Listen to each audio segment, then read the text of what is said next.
Si te parece bien, Alberto. Los que están en casa nos han confirmado que se puede oír. Muchas gracias también. Es un honor y un gusto para todos nosotros, para Alberto y para mí, darles la bienvenida a esta octava sesión del ciclo de charlas Historia Dialogada, Clio ante el espejo, esta vez con la fortuna, el privilegio de contar con la presencia del profesor Francisco Andújar Castillo, catedrático de la Universidad de Almería, a quien le agradecemos muy profundamente que se haya tomado el tiempo para venir y hablar con nosotros. Es un auténtico placer.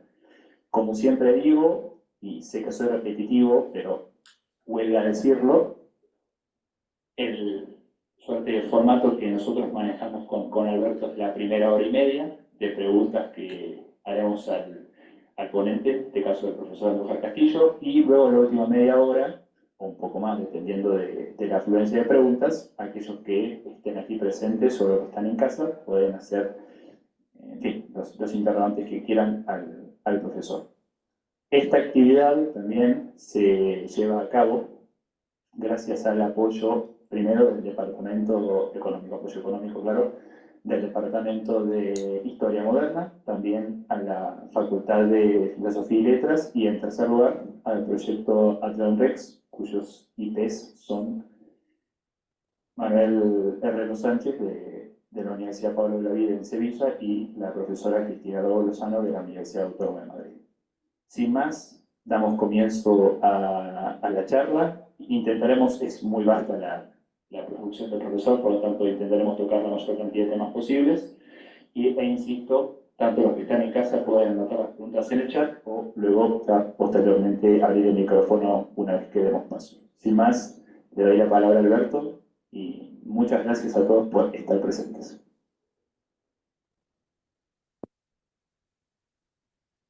Buenos días, profesor. Vamos a comenzar un poco por sus inicios.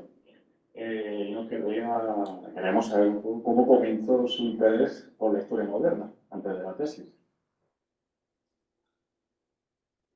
Bueno, yo creo que, como muchos de los que estamos aquí, pues el interés por un área de conocimiento cuando cursan la carrera está relacionado también con los profesores que te han dado clases. Si te ha quedado un mal profesor de historia moderna, difícilmente vas a seguir la historia moderna. Así que es algo tan elemental como eso. Es decir, que el interés viene de unos excelentes profesores. Y luego también pues, vivir en un territorio en donde la historia moderna, particularmente en el siglo XVI, había tenido una fuerte impronta social, económica y política también, como consecuencia de todos los cambios que implicó la revuelta pujarra de 1568, vivir en un reino un poco especial en el sentido de que era un reino con una historia muy complicada en el XVI. Mismo con respecto a la tesis, bueno, pues tuve un profesor que trabajaba en ejército sobre el 19 y me dijo que el 18 era un páramo, y efectivamente. Pero yo no estaba el 18 porque no me interesaba mucho, pero sí me interesaba la historia social. Entonces lo que hice fue hacer un enfoque con respecto ya a la tesis de historia social. Y durante largo tiempo, la historia de acontecimientos del ejército del 18, del 19 y demás, pues introducir un cambio a un enfoque que creo que no estaba hecho y que, bueno, ese fue un poco también el giro que hice a partir de también otro profesor que me orientó en ese sentido. Hay que recordar siempre a los maestros.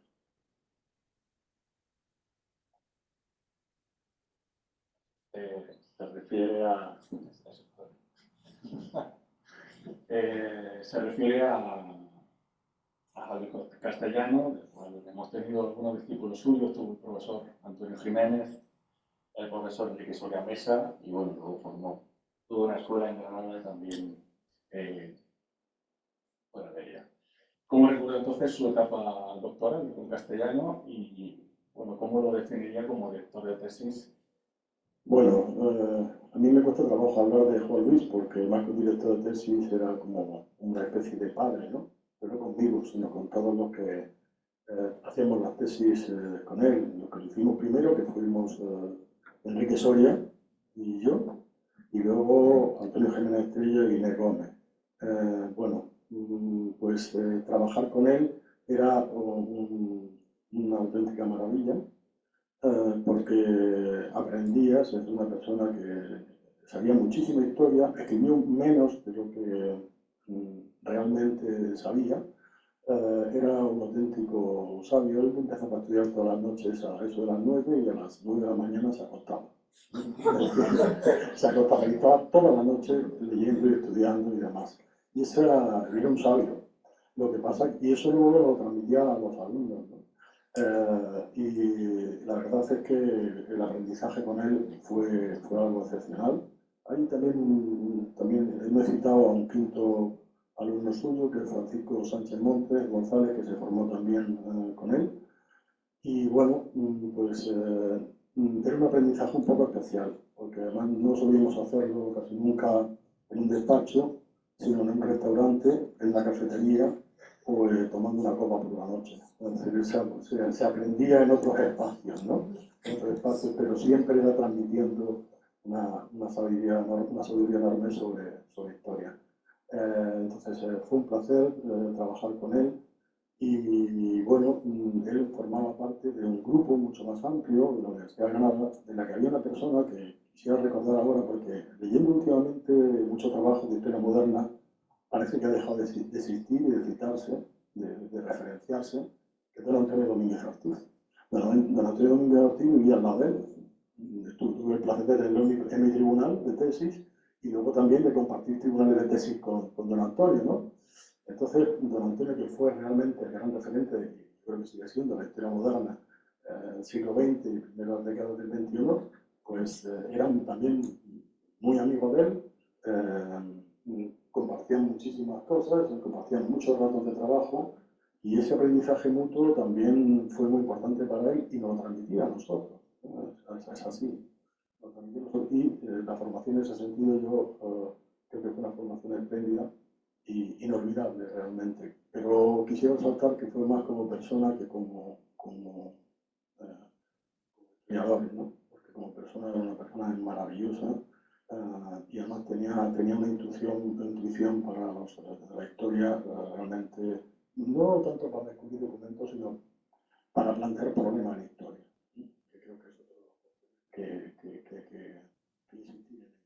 Es decir, no existía mucho, está formado, se formó en la metodología, se formó en la escuela Anales, con una fuerte influencia del materialismo histórico también, por supuesto, la tenía en su tesis doctoral sobre la sociedad económica de amigos del país y el Reino de Granada, pues en ese sentido eran es un enfoque marxista puro, pero luego la influencia mayor fue lo que vivíamos en aquel momento pues, de la escuela Anales, ¿no?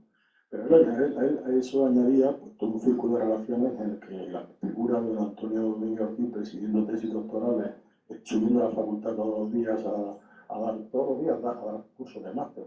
Antonio fundamentalmente fue una escuela magnífica de aprendizaje.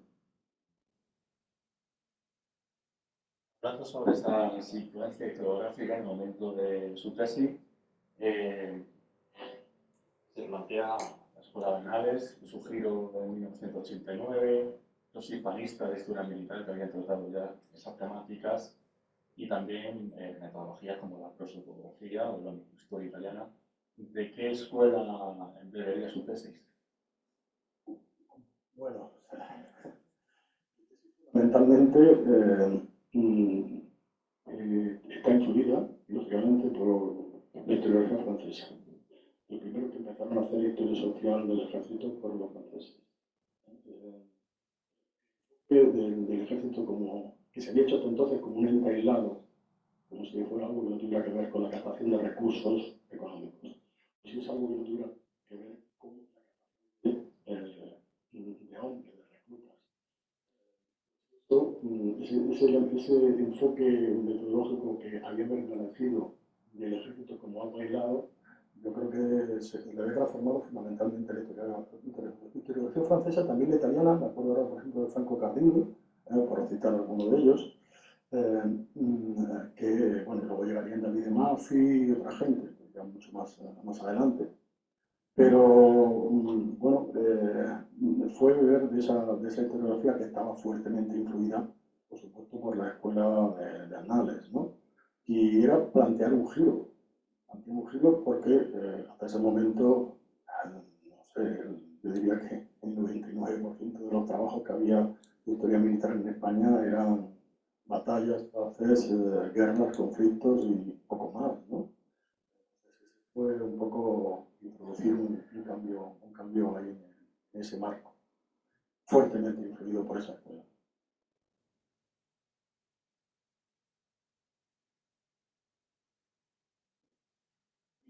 Una vez hecha esta pequeña introducción sobre los inicios, sí me gustaría preguntarle sobre, en concreto, la tesis doctoral.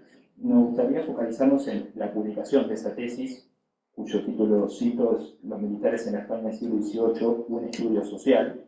Son realmente muchas las preguntas para hacer, pero esencialmente la primera es, ¿por qué es que usted escogió la oficialidad de los regimientos y no, por ejemplo, quizás ahondar un poco más en la cuestión de los soldados o quizás en los oficiales generales, que usted incluso en el prólogo de la tesis no lo comenta? Si es que esa elección fue motivo quizás de disponibilidad de fuentes o si usted quizás había leído algo anteriormente que lo, digamos, llevó por ese camino. Bueno, la elección, buena pregunta. La elección corresponde a lo siguiente. A mí me interesaba más que el ejército de la nobleza. A mí me han puesto siempre un San Benito de especialista en historia militar y la verdad es que no me lo puedo quitar, pero no me interesa mucho ese San Benito, ¿no? Porque a mí me interesaba fundamentalmente el tema de la nobleza, porque en el 18 hay un cambio. Y el cambio consiste en que ya en la segunda mitad del 17 se ha producido una defección de la carrera de las armas por parte de la nobleza y hay un cambio adoptado, por supuesto, de acuerdo con el modelo francés, el modelo que importa a Felipe V, bueno, en propiedad ya no es el que realmente lo importa. Un cambio que es trascendental y es tratar de atraer la nobleza a la carrera de las armas. Eso ya era algo como, el problema era a partir de cero, era a partir de cero, porque por ejemplo, ¿por qué los oficiales generales no se tratan? Lo he tratado después, pero ¿por qué? Pues porque realmente era hacer 10 tesis doctorales, porque los oficiales generales, cuando descubrí cómo realmente funcionaba el acceso al generalato, pues que si hubiera hecho esto en la tesis no lo hubiera hecho correctamente, porque el problema estaba en que los oficiales generales en el 18, prácticamente el 50% no proceden del ejército de línea, no proceden del ejército, proceden de palacio, de las guardias reales. Y eso no había ni un solo trabajo publicado sobre las guardias reales, salvo una cosa del 19, ¿no? Ha habido trabajos, pero más recientes. Yo estuve en el tribunal de esa tesis de Thomas Glessener, por ejemplo, y ya sobre los flamencos, pero en ese momento no había nada. Entonces, ¿por qué no estudiar los oficiales? ¿Por qué no se podía estudiar los oficiales generales? Porque era literalmente inviable. Era otra tesis distinta, ¿no? Totalmente distinta. No obstante, bueno, en ese momento, y yo lo voy a comentar ahora, no me importa comentarlo de forma clara y contundente, ya que me hace la pregunta. Vamos a ver. Partimos de la bibliografía cero y tuve un problema muy serio, y es que me creí las ordenanzas. Me creí las ordenanzas, me creí la ley, me creí la norma.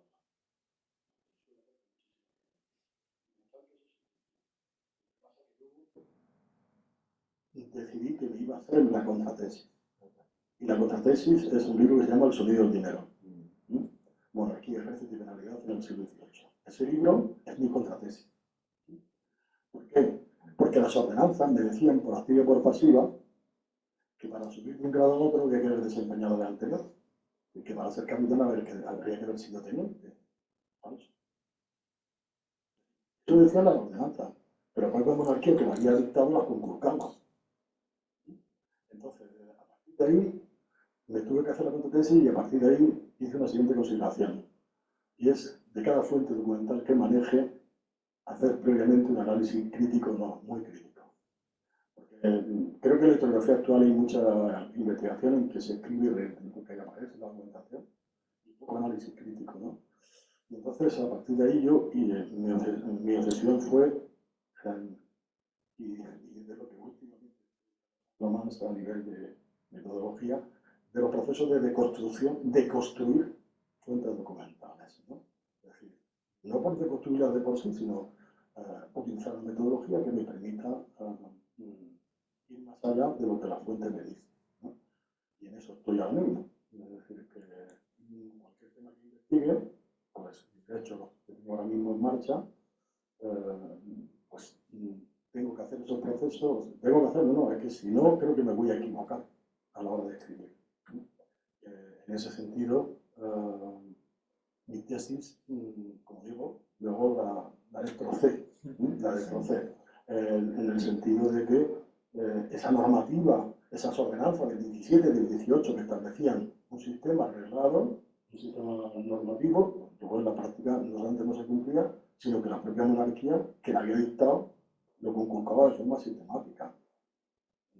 Y bueno, cuando encontré que se vendieron miles de empleos en el siglo XVIII, pues es cuando me dije, pues esto no lo sabía cuando la tesis, y bueno, y había manejado montones de información con silencios, que ese es otro problema. Ese es otro problema, que no nos preguntamos a menudo por los silencios de las fuentes documentales. ¿Por qué callan aquí y aquí me hablan? Son mis obsesiones actuales en el sentido de cuando hagan el trabajo con fuentes, cómo la puedo analizar desde un punto de vista crítico.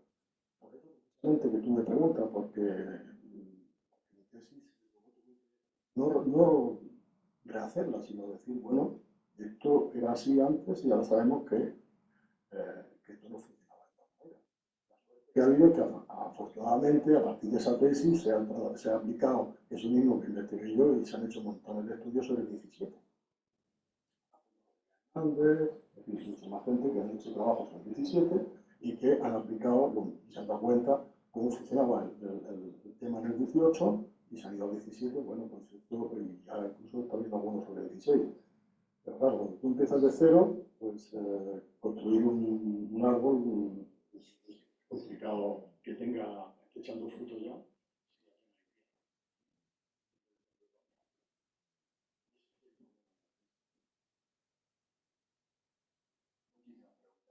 No surgen, pero una cuestión también de lo que comentábamos anteriormente, de ir más a lo metodológico, también para consejos para quienes estamos en proceso de escritura de la tesis o comenzando con la investigación, es al realizar la tesis, la original, la que está por suerte disponible en Internet.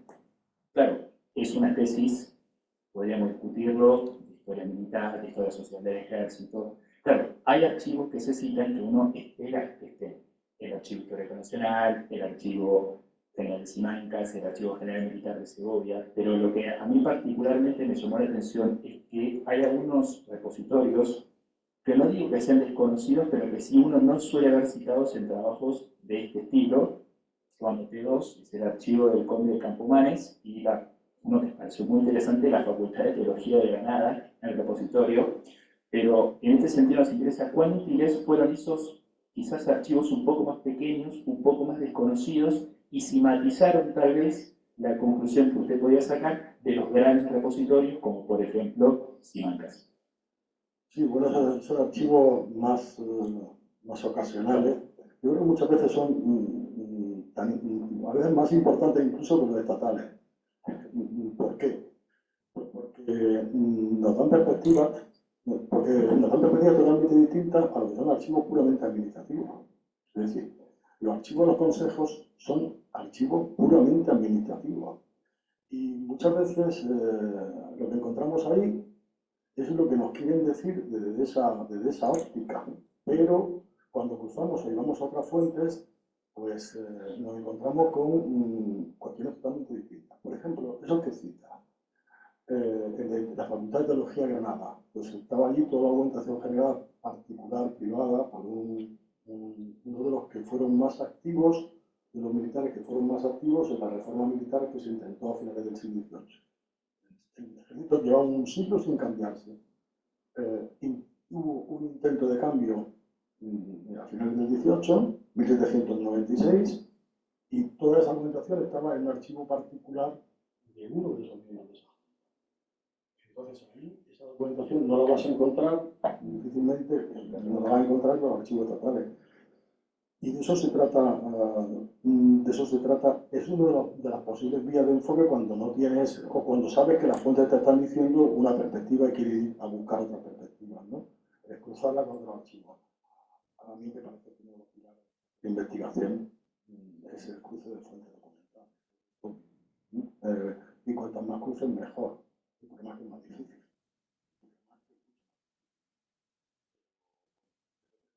Que te permitían cruzar.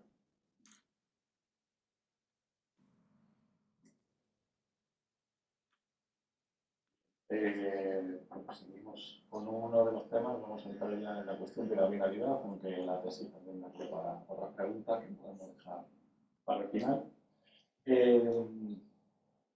Sobre la cuestión de la penalidad, y se digo que es pionero en 2004, es un dinero, monarquía, ejército y penalidad en la España del siglo XVIII. Luego, como comentó usted, Antonio José Rodríguez Hernández sacaría su tesis en 2007, que también lleva este tipo de proceso.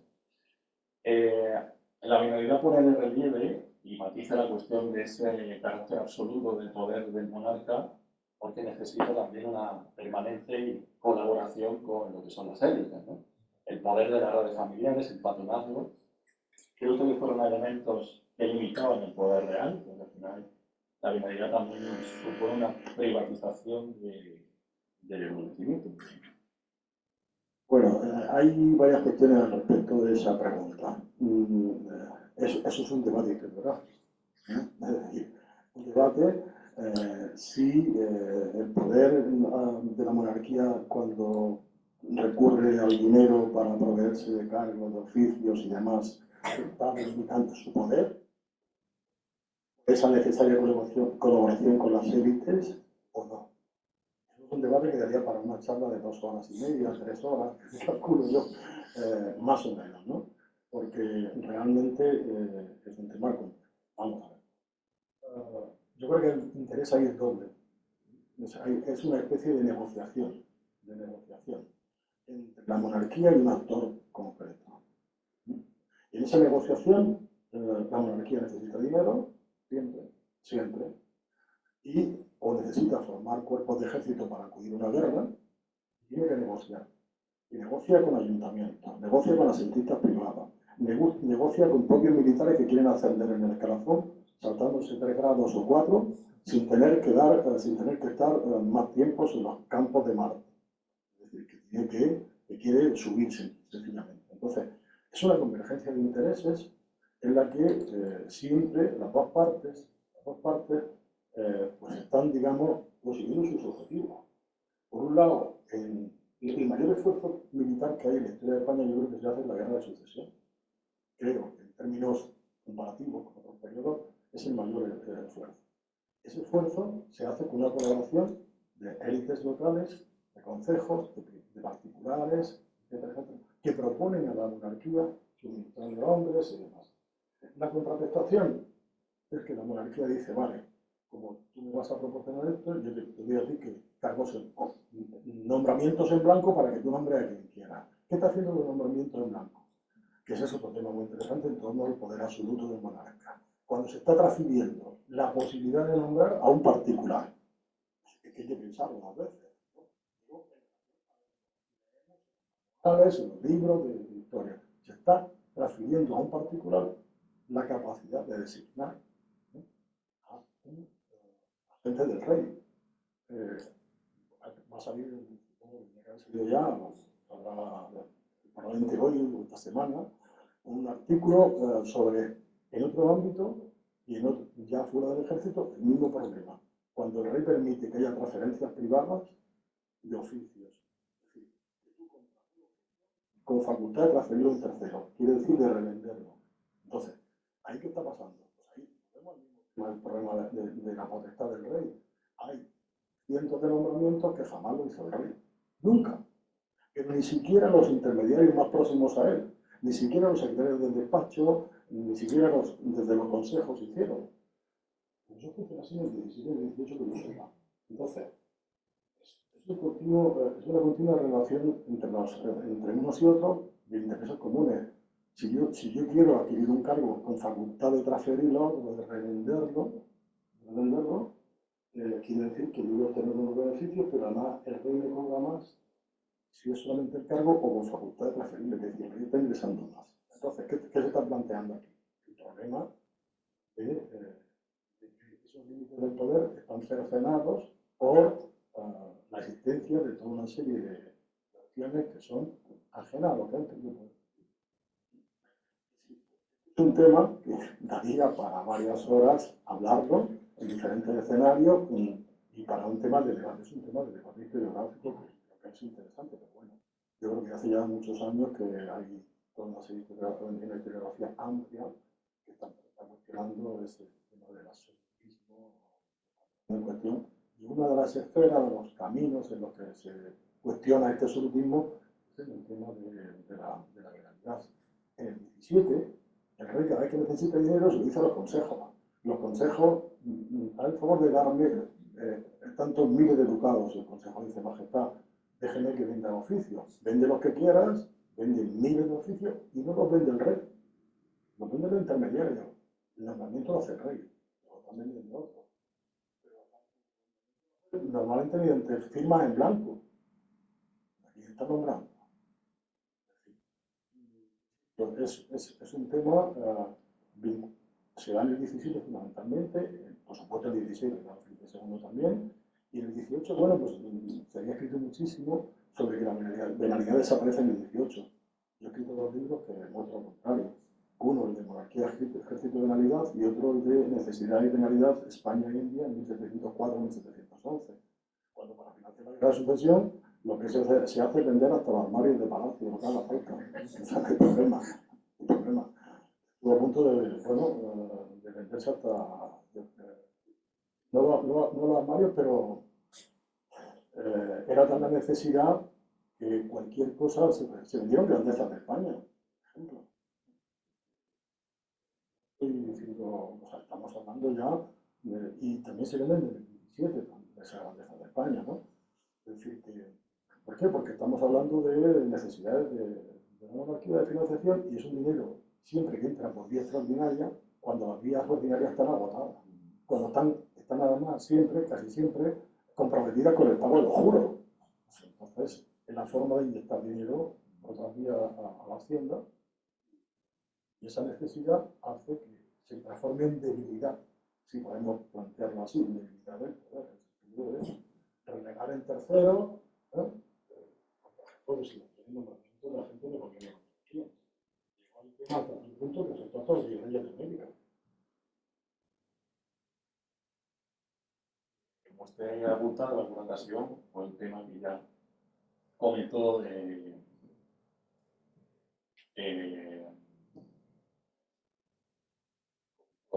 previamente, ¿no? Dentro de sus investigaciones, pero la cuestión, por ejemplo, de la enajenación de puestos de justicia durante los reinados de Felipe V, también de Carlos IV, fue una cuestión que se negaba, y Gómez también trabajó sobre eso. Querer tenerme la figura de Juan de Goyeneche, que pasó de ser un simple estudiante de jesuita hasta ser el tesorero del servicio de milicias durante el reinado de Carlos II. Aquí tenemos otro experto en salas sobre esa figura, que no nos dio tiempo de comentar el otro día, pero lo que quería preguntarles es cómo han evolucionado estas investigaciones sobre su figura, porque también fue un importante intermediario a la hora de proveer a sus paisanos de cargos en India y la propia corte. Bueno, sobre Juan de Goyeneche se han escrito varios libros, pero a todos los que lo he escrito, los que lo han escrito, que los conozco a todos, le he hecho una pregunta. a todos. Nadie me la ha sabido responder y si hay aquí alguien en la sala se lo agradecería que me la respondiera. La pregunta es la siguiente. ¿Cómo es posible? Se sabe mucho sobre Juan de Goyeneche. Se tiene aquí en Madrid el nuevo Bastán, ¿no? Una maravilla deportiva. Pero hay una pregunta que yo me hago, y que le he hecho a él, que nadie me la sabe explicar, y es la siguiente. ¿Cuál es el origen del capital de Juan de Goyeneche? No lo sé. En dos periodos, pero fundamentalmente en el periodo de la Guerra de Sucesión, cuando él, como otros intermediarios, se dedica a mediar en la venta de cargos de Indias, ¿no? Es decir, él es el que sustituye a los Villatoro, los Diego Ignacio de Córdoba del 17, ¿no? Él es uno de los que lo sustituye, ¿no? Pero el problema de Juan de Goyeneche, que yo, insisto, no lo desconozco, es que desde el Valle del Bastán, cuando llega a Madrid, ¿dónde está y cómo son sus mecanismos de enriquecimiento para llegar a convertirse en un hombre tan poderoso, para coger y a su hijo proporcionarle el puesto de tesorero general del Consejo de Indias por una fortuna, para estar mediando en la corte y tener un poder impresionante en la corte de Felipe V. Pero no sabemos, o sea, mi pregunta es cómo ese capital se va acumulando, ¿no? Es decir, cómo se genera. Yo, insisto, conozco su figura como mediador, pero como mediador es uno de tantos de los que median en ese momento, ¿no? También son mediadores dos financieros muy conocidos, son Bartolomé Flon y Huberto de Ubrecht, pero que son también en ese mismo periodo muy conocidos. Pero eso dice que se sabe más cuál es el origen de sus capitales. Entre las cosas, además, uno no era simplemente un testaferro del otro. Es decir, era un testaferro, perdón, Flon era un testaferro de Ubrecht. Entonces, bueno, eso sí que se sabe cuál es el origen, sus asientos previos, en el 17 y demás. Pero, bueno, son las preguntas que yo me hago sobre esta figura, que se le ha hecho a José María Ibisco, se le ha hecho a mucha gente que ha trabajado este tema, y que cómo es posible que este hombre, ¿de dónde sale la fortuna para comprar la tesorería de la reina? Luego ya, en el 18, está más afianzado. Pero como mediador es uno de tantos, ¿no?, que se dedican a esta intermediación, con los puestos de América, fundamentalmente. Los puestos de España no interviene tanto, pero ¿por qué intermedia? Pues, como bien funcionan los interiores, los mediadores no son mediadores solamente, son banqueros, son financieros. Y este era un financiero, pero el origen de capital me es totalmente desconocido de dónde sale esa forma. Y te hago la pregunta, porque si alguien me la contesta, de verdad que llevo años haciéndomela, y bueno, creo que es un tema de investigación. Claro, Roberto.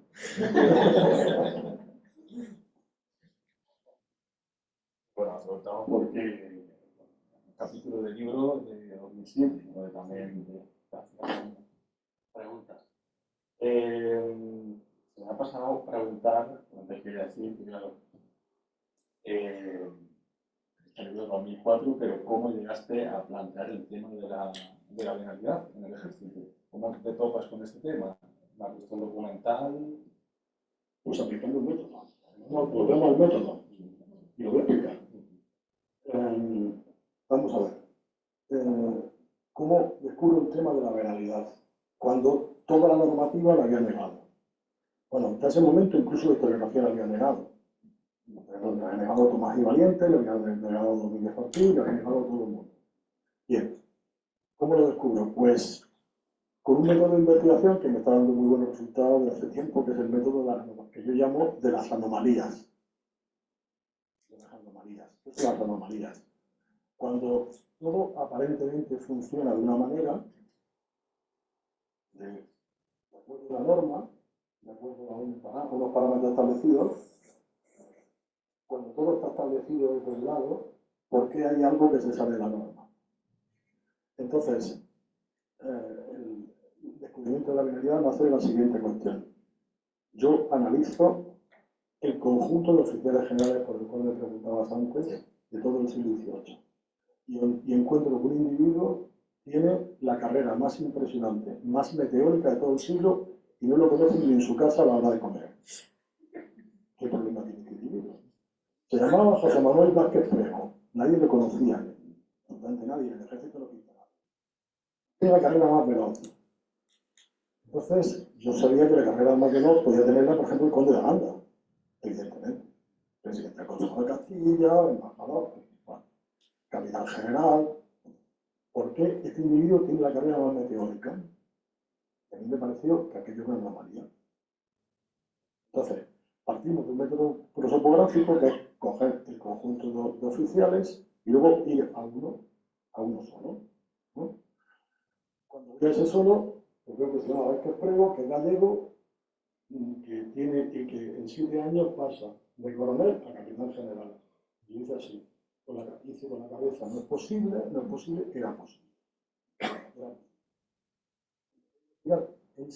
A ese individuo que le pasa, le pasaba sencillamente lo siguiente, que se lo coloca en Senado en la Secretaría del Despacho y lo coloca para hacer una macro operación de recluta general en España.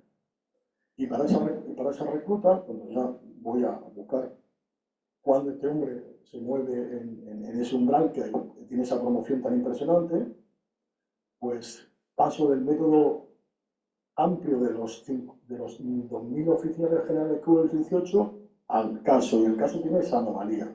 Empecé a investigar, a meter el análisis micro en esa biografía y descubro que lo colocan en el secretario del despacho para hacer esa gran recluta general. ¿Y cómo se hace la recluta general? Pues lo colocan para vender empleos en toda la monarquía, a cambio de grandes silencios por todos lados, por todos sitios, y él se dedica a negociar con las distintas élites locales, con ayuntamientos, pero sobre todo con particulares, vender empleo para financiar esa recluta general. Entonces, claro, dice, aquí está, esto no lo dicen las ordenanzas de 1728 no lo dicen, las de 1704 no lo dicen, bueno, ¿qué pasa aquí?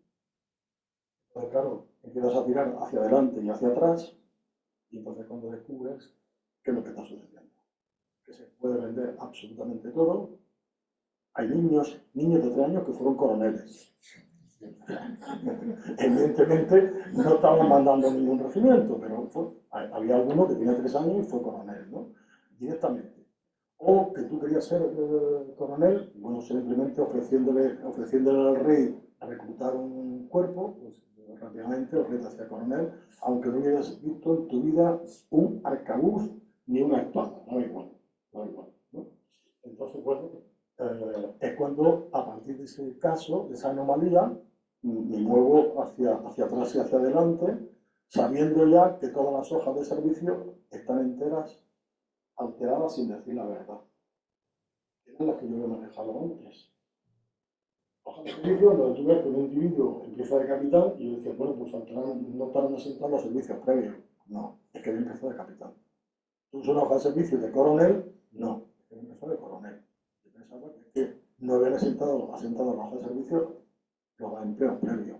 Entonces, pues todo viene de eso, de la aplicación de, primero, coger el marco general de todos los oficiales generales del 18 y ver por qué esa carrera tan meteórica era sencillamente las recompensas que se le daban a este individuo por parte de una operación en la que se estaban conculcando las ordenanzas, se estaba conculcando absolutamente todo y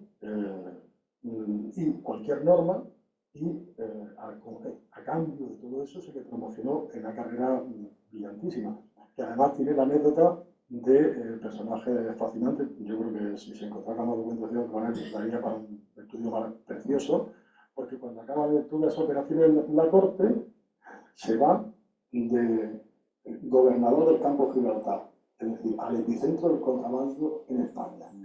Y luego, de ahí promociona a América, al otro centro del contrabando, que es la Capitanía General de Guatemala, si no me equivoco. Es decir, se va de centro de contrabando a centro de contrabando, ¿no? Bueno, muere allí y demás, ¿no?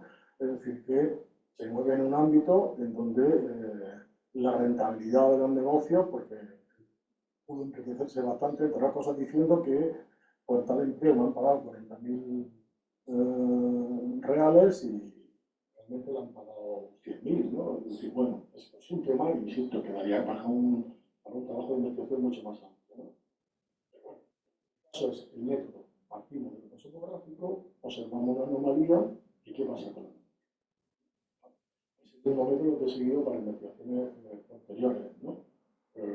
Para estudios posteriores. Por ejemplo, para el libro de la tila de Madrid, que es el mismo método de la anomalía. Llevo unos años que estoy dedicado a la historia de América, y entonces en historia de América estoy haciendo lo mismo, ¿no? El trabajo que va a salir es sobre una serie de gobernadores de América, corregidores en América, que ninguno era militar, todos eran comerciantes.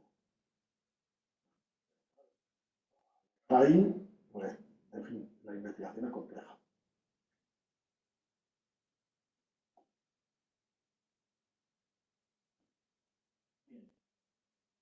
En función de lo que usted ha comentado, y lo mencionó anteriormente, el libro de Necesidad y Legalidad, España de Indias 1704-1711, parecería ser entonces el fruto de un extensísimo proceso de recolección de fuentes y de análisis.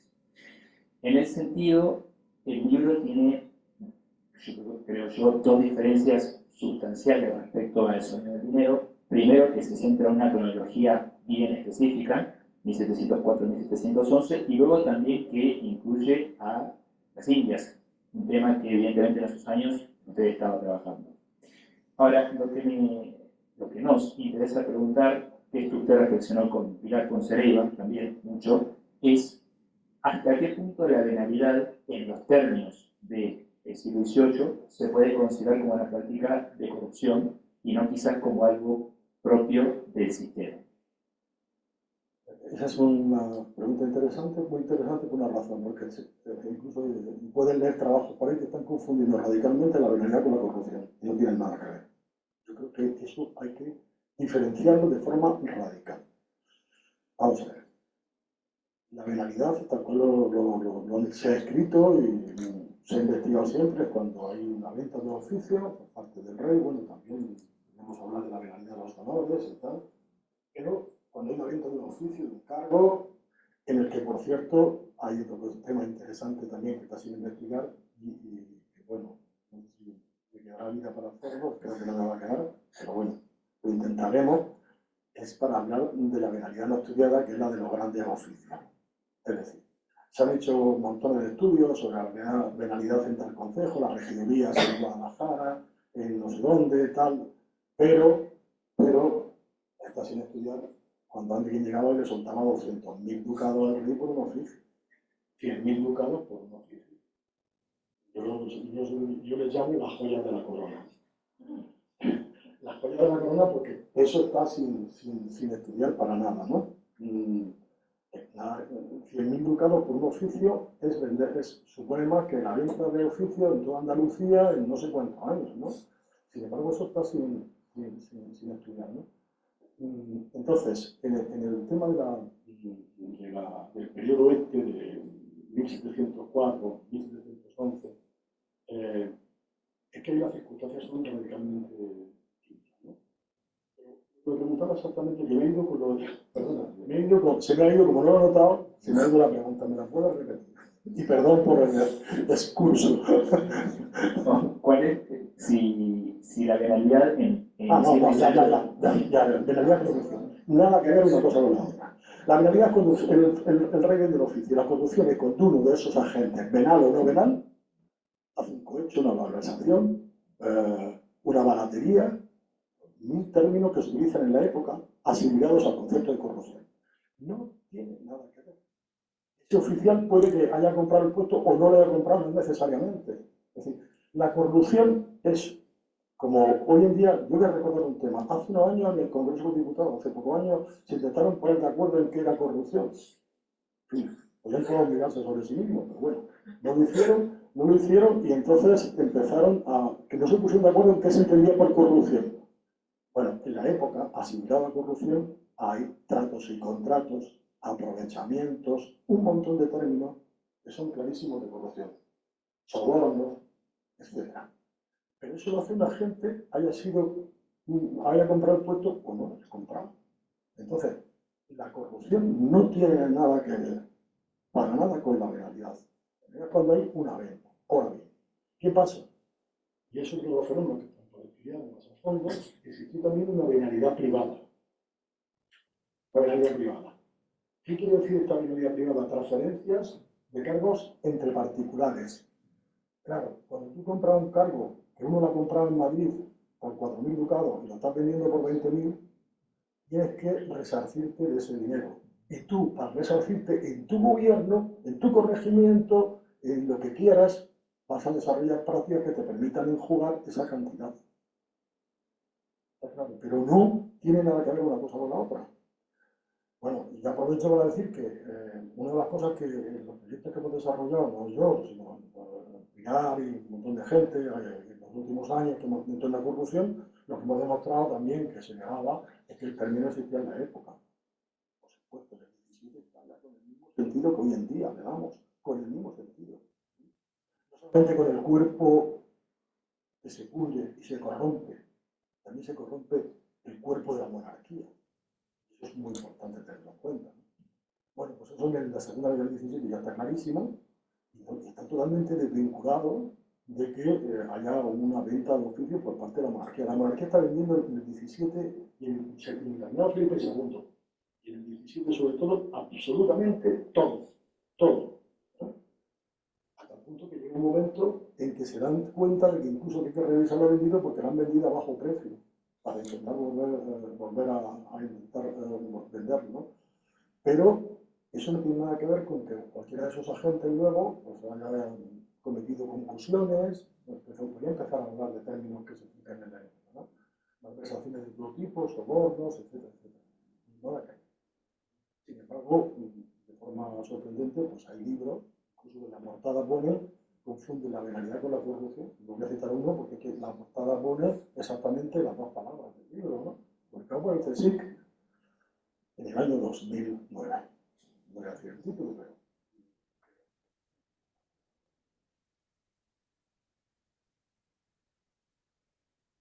Bien, continuando con su producción, ¿sí? Nos interesaría ahora focalizarnos en el último libro, que es El Latino de Madrid, y me llamó mucho la atención lo que comentaba sobre las fuentes y esa forma de interrogarlas, porque mientras con Alberto preparamos esta charla y las preguntas, claro, en el seminario de la Cátedra de Avellano, el último, el que organizó el profesor Luis Ribot, yo recuerdo que, no sé si es la primera de las cuestiones que usted menciona, no estaba dispuesto a que las fuentes lo engañasen. Me llamó mucho la atención porque lo acaba de repetir. Claro, y en el caso de este hombre, de Juan Prieto de Aedo, ¿qué hubiese pasado si usted no se percatara de que había testaferros?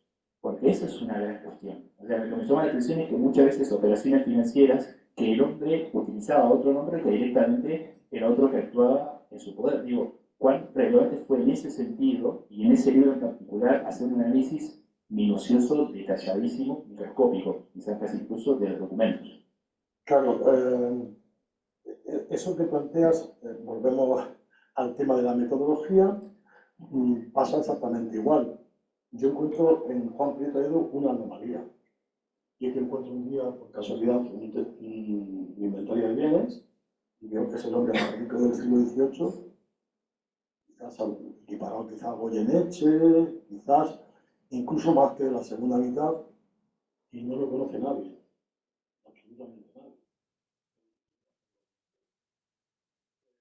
Por casualidad eso, pero lo que también tengo un dato, y es que le había comprado a Manuel Cortizos, a Sebastián Cortizos, le había comprado el puesto de contador mayor del Consejo de Órdenes por 1,000,000 y pico de reales, por 106.000 ducados, una fortuna. Entonces, bueno, ¿cuál es el origen del capital? Antes sobre Goyeneche, ¿no? ¿Cómo es posible que el hombre más rico del 18, en el ranking de Forbes del 18, podríamos decir que estaría entre los 3 primeros, ¿eh? ¿Por qué nadie lo conoce? Pues por lo que acabas de decir.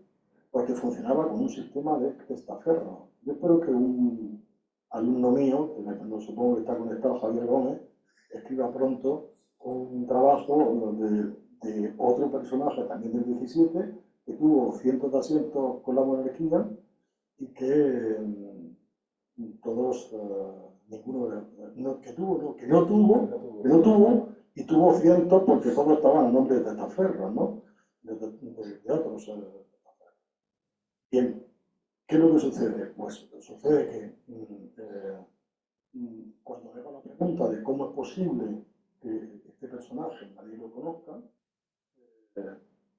para mí era un enigma, como de dónde sale la fortuna para bajar 106.000, y si es un contador mayor del Consejo de Órdenes, ¿cómo de ahí deriva que tenga al final de sus días, no sé si eran 15 millones, recuerdo de memoria, 15 o 20 millones de reales, ¿no? Es una fortuna impresionante. Bueno, pues hay un estudio micro de, primero, tener la suerte también de encontrar un inventario de bienes que solo tenía 4.000 páginas. Solo tenía 4.000 páginas. Y a partir del inventario de bienes, de 4.000 páginas, coger e ir cruzando con múltiples fuentes documentales para intentar reconstruir la pregunta que yo me hacía y me sigo haciendo sobre Goyeneche, de dónde salen estos capitales. Porque ese hombre llegó desde el Valle de Carranza a Madrid sin un maravedí en el bolsillo. Entonces, ¿y todo producto de la corrupción? No, pues yo en ese libro explico que el capital inmaterial de saber leer y escribir fue tan importante o más que su generación de capital económico. Sin embargo, fácil hubiera sido decir, bueno, pues como todo el sistema de testaferro, etcétera, etcétera, y su habilidad en los negocios construye ese imperio económico, ¿no? Pues no, la base estaba en el capital inmaterial. A Madrid, poca gente lo tiene en Madrid y él lo sabe aplicar. Luego la suerte, un montón de factores más. Pero bueno, desde el punto de vista metodológico, que lo que hicimos, pues lo mismo que aplicaba antes, decía antes. Primero, a partir de las preguntas de investigación básicas, que era de dónde, cómo había acumulado esa fortuna y demás, a partir de la suerte de encontrar ese gran inventario, luego encontré otro segundo inventario más y demás, pero a partir de ahí hacer una especie de puzzle, es un método de puzzle de alguna manera, de intentar reconstruir los distintos nichos de negocio, ¿no?, de este personaje, ¿no? Y luego también, pues intentar ver también cómo, que eso me parece también importante, cómo ese capital luego se diluye tras su muerte. Está muy relacionada con un tema también que daría para una investigación y para una tesis, y es que uno de las herederas se casa con un ministro de Felipe V. Ese ministro Felipe V muere envenenado. Y entonces muere envenenado, según dicen alguna forma. Muere de tóxico. Entonces, ¿por qué muere envenenado? Porque sencillamente está compitiendo desde su propio ministerio. Ahí estamos hablando ya de temas de corrupción. Está compitiendo con compañías mercantiles que hacen la competencia, que son las compañías del príncipe de Campo Florido, etcétera, etcétera, que también está incrustado en la monarquía. El tema es que el análisis de todos estos actores no se puede hacer, en mi opinión, desde solamente las fuentes que nos suministran, por ejemplo, si vive exclusivamente a Simancas, lo ha encontrado en el ámbito administrativo. Ahí el cruce de fuentes tuvo su base esencial en los protocolos notariales de Madrid. Ahí es donde está. Luego también te dan muchas más claves, otros elementos, otras fuentes, que no son esas, procesos judiciales en los que sigue inmerso, hay muchísimas, pero el punto de partida está en la pregunta, y en este caso la anomalía era esa. ¿Por qué el más rico del 18 no lo conoce nadie? Esa era la pregunta. La anomalía no lo... Y en ese sentido, y antes de pasar al próximo tema, primero dos cuestiones muy rápidas. ¿Qué significaba a fines del 17 ser una tira de Madrid? Es decir, ¿por qué ese nombre? Y luego, ¿cómo afectó a este personaje su condición de ostracista en el contexto de la guerra de la institución española, en un contexto donde quizás uno podría argumentar que primaba un poco más el felipismo? Esas dos cuestiones sobre este personaje que, por supuesto, da para mucho. La pregunta pregunta es muy sencilla. Atila no solamente era él, Atila eran muchos. ¿Quién eran los Atilas de Madrid? Eso lo dice la propia fuente. Atilas eran todos aquellos que, como el rey Atila, tiranizaban a los ciudadanos de Madrid con sus asientos de abasto a la ciudad de Madrid. Abasto en un régimen de monopolio a Madrid, por ejemplo, de carne, que era lo que se dedicaba a este. Lo abastecía en régimen de monopolio y en connivencia con el presidente del Consejo de Castilla, por ejemplo, pues, hay dinámicas de corrupción, pues imponer unos precios, lo que el presidente del Consejo de Castilla se llevaba una parte, en otra él ganaba mucho más, y tanto él como todos los que abastecían en el régimen de monopolio, como imponían los precios y subían excesivamente los precios, y ahí está el motín de los gatos de 1699, el motín de los gatos responde exclusivamente a que la población se harta de los abusos de estos atilas. La población lo conoce como los atilas porque lo están finalizando con los abusos y los precios, ¿no? Esa es la respuesta a la primera. Y la segunda era la de el ostracismo. Bueno, él fue un ostracista, claro, convencido, pero todo se compra con dinero. Entonces, cuando las tropas de Archiduque invaden Madrid, él suministra a las tropas y está con ellos sin problema. Cuando las tropas salen, no, bueno, yo aquí que pasaba por aquí, me estaba tomando el fresco durante 2 meses, que no están las tropas, yo no he hecho nada, la que estaba haciendo, esto se sabe muchísimo, ¿no? Roberto ha escrito sobre el tema, y realmente, pues, era una ostracista. Y su red de relaciones, que fue otra de las cuestiones que había que reconstruir, ¿cuál era su red relacional? Y es muy interesante su red relacional, y aprovecho para decirla porque, si aplicamos lo que la introducción ha dicho, todos los vascos en Madrid se mueven en función de redes, y todos pertenecen a la congregación de tal y cual. Pues no. Este señor es un lobo solitario, donde se rodea de vascos solamente para sus empleados de su empresa de negocio, pero no se relaciona con los demás vascos. Digo porque si aplicamos lo que hemos conocido, pues diríamos que tenía que moverse en red de vascos. Pues no. Entonces, este hombre se mueve como una especie de lobo solitario, al margen de todo, y sortea todos sus problemas de su clarísimo ostracismo, porque todos sus amigos son ostracistas, toda su red clientelar es ostracista, sencillamente porque tiene un enorme poder económico. Cualquier resistencia y se vence absolutamente todo. Si analiza la lista de gente a quien presta, pues verá por qué no le pasa nada. ¿A quién está prestando?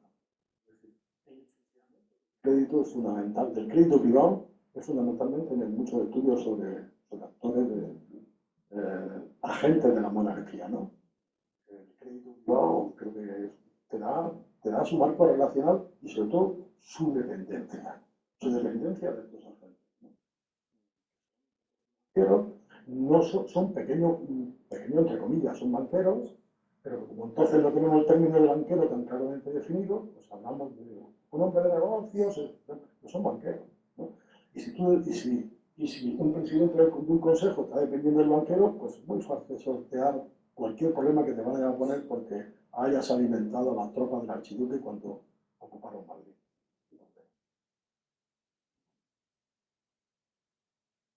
Siguiendo con estas cuestiones del ejército, una de sus renovaciones en ese sentido, que ha sido muy crítico con la idea, por gran parte de su biografía, de que el reformismo borbónico empieza con las ordenanzas de 1768, Carlos III, pero usted ha valorado la realizada por Felipe V. Querido argumentar eso, y sobre todo por un papel mojado por la cuestión que estamos hablando, por los procesos de finalidad tan evidentes con de teoría blanca, Manuel Godoy, como usted ha demostrado. Pregunta muy fácil, está muy fácil, ¿eh? Y la respuesta muy rápida. Vamos a ver. Se escribe un artículo que se llama el reformismo de Carlos III, mito y realidad. ¿Mito por qué? Porque a Carlos III se le imputa que las ordenanzas de 1768 transformaron todo. Ahora es que al revés, han estado vigentes en el ejército español hasta 1975. Ojo, han estado vigentes más de 2 siglos. Eso creó en la historiografía del 19 y del 20 un auténtico mito, el gran transformador del ejército. No es así. Es así porque lo único que cambiaron fue el sistema de disciplina militar, es imponer el sistema prusiano. Pero no cambiaron la estructura de regimiento que está vigente en el 21. No cambiaron el sistema de graduación que está vigente en el 21. O sea, no cambiaron absolutamente nada. Por tanto, el primer mito es por su perdurabilidad han llegado a convertirse en un icono del reformismo de Carlos III. Segunda atribución a Carlos III. Carlos III es el que pone en España por primera vez la quinta. Falso. Hay quinta en el 17, final del 17. Hay quinta en el reinado de Felipe V. Hay quintas. Es decir, resulta que se ponen por vez primera en el reinado de Carlos III, en 1770. Confusión enorme. Es que en 1770 se implantan de manera regular. Y de ahí viene el sistema de quintas que ha durado hasta el siglo XX. Hasta que se sustituyó hace unos años el servicio militar obligatorio. Son regulares las quintas. Siguiente problema. Se ponen los 70, pero luego no fueron regulares, es decir, no se hicieron cada año. A final del 18, las quintas aportaban tan solo un tercio de los reclutas, de los soldados del ejército borbónico. ¿De dónde salen esas afirmaciones? Son absolutamente erróneas. ¿Cuándo se transforma realmente el ejército? Pues se transforma cuando se adopta el modelo francés, cuando se suprimen los tercios, cuando se cambia el sistema de ascenso, cuando se cambia el sistema del generalato, cuando se hace un montón de reformas, cuando se intenta incorporar a la nobleza al ejército, cuando dejan de ser los coroneles que nombres, cuando se pasa todo a otra esfera que es la Secretaría del Despacho. Hay cantidad de reformas entre 1702 y 1710 se ha transformado por completo el ejército, ¿no? La historiografía, no sé por qué, bueno, sí sé por qué. No lo voy a decir, pero ha seguido insistiendo en el paradigma de Carlos III como el gran reformador. En América, pues claro que se hicieron reformas, ahí sí. ¿Pero por qué se hace la reforma en América? ¿Porque Carlos III decidió que había que hacer esa reforma? No, perdón. Porque en 1762 los ingleses toman La Habana y toman Manila. Entonces hay que militarizar el territorio americano. Otro problema, y que está sin investigar a fondo, y lamentablemente ha fallecido hace unos años una persona que trabajaba mucho este tema, que es Juan Marchena, pero Juan Marchena le faltaba por entender, y hablamos mucho últimamente de ese asunto, pero no entender, sino haber escrito sobre qué es lo que pasa en América a finales del 18. Es que una de las claves de la independencia de América, que está sin estudiar, es que la militarización que hay en América a finales del 18, desde 1762 en adelante, y sobre todo a finales del 18, la creación de nuevos cuerpos, lo que hace que lo que se introducen son los criollos en esos cuerpos, los criollos, y se colocan ahí, y luego van a ser ellos los que van a estar en la independencia, en esos procesos de independencia. ¿Y por qué se colocan los criollos? Porque también los empleos se venden en esos años. Lo que pasa es que a Juan le pasó lo mismo que a mí, que las fuentes documentales nos engañaron, que las hojas de servicio que le publicó Mafia, todas estas cosas están sin interpretar correctamente, ¿no? Y entonces ahí hay una priorización del ejército y hay previamente una militarización en tiempos de Carlos III. Claro que la hay, pero por un problema. El problema es Manila y Filipinas, perdón, Manila y La Habana.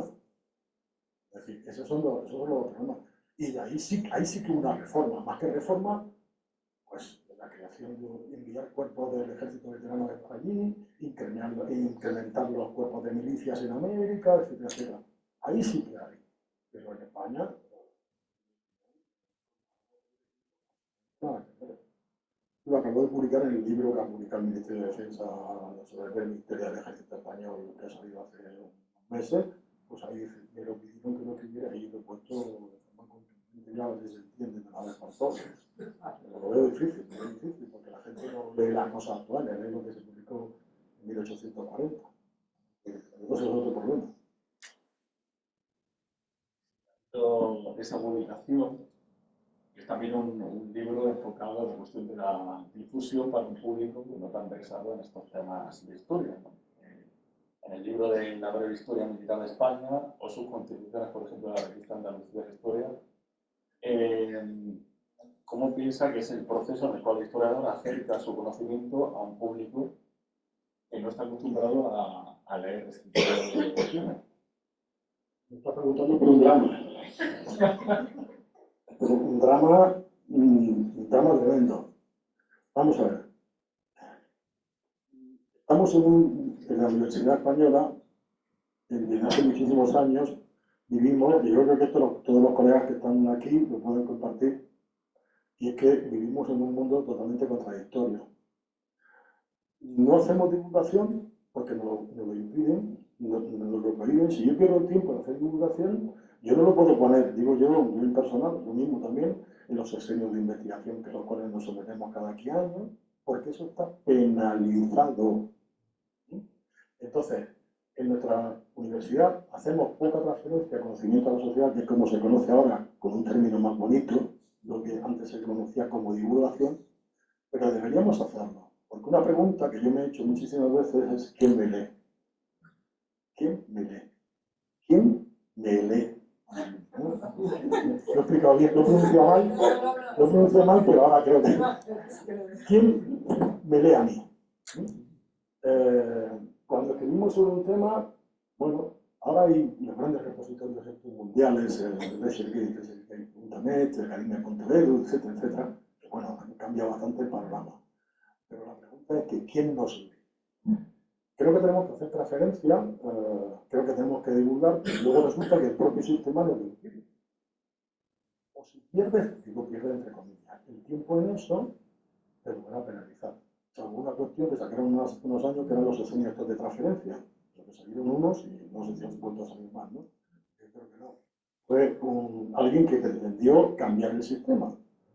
Entonces, bueno, todas estas cuestiones que son de divulgación, de transferencia a la sociedad, de lo que investigamos, comunicarlo, creo que son fundamentales hacerlas. Es muy importante que la hagamos, ¿no? Pero tendría que cambiar mucho el sistema universitario y el sistema de control del profesorado universitario para que esto realmente sea una realidad.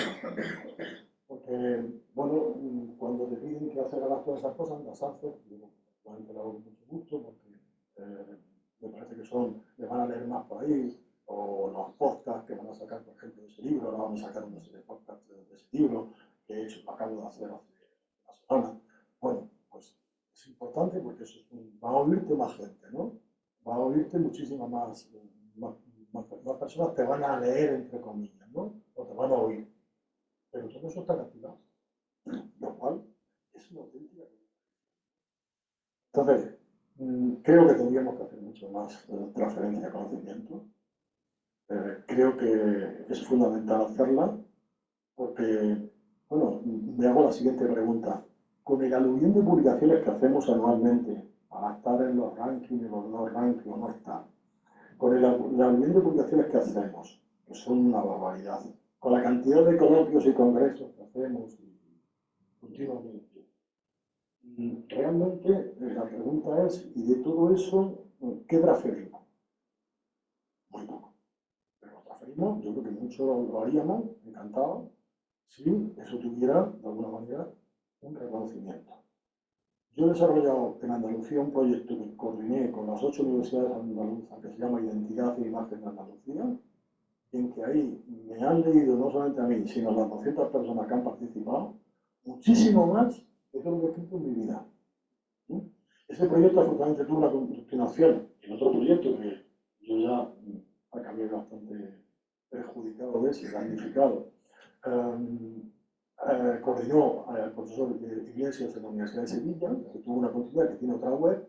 Bueno, pues esas dos web de identidad e imagen de Andalucía tienen miles de registros más, de lecturas más que cualquier otra de las publicaciones que nos son. ¿Y qué es eso?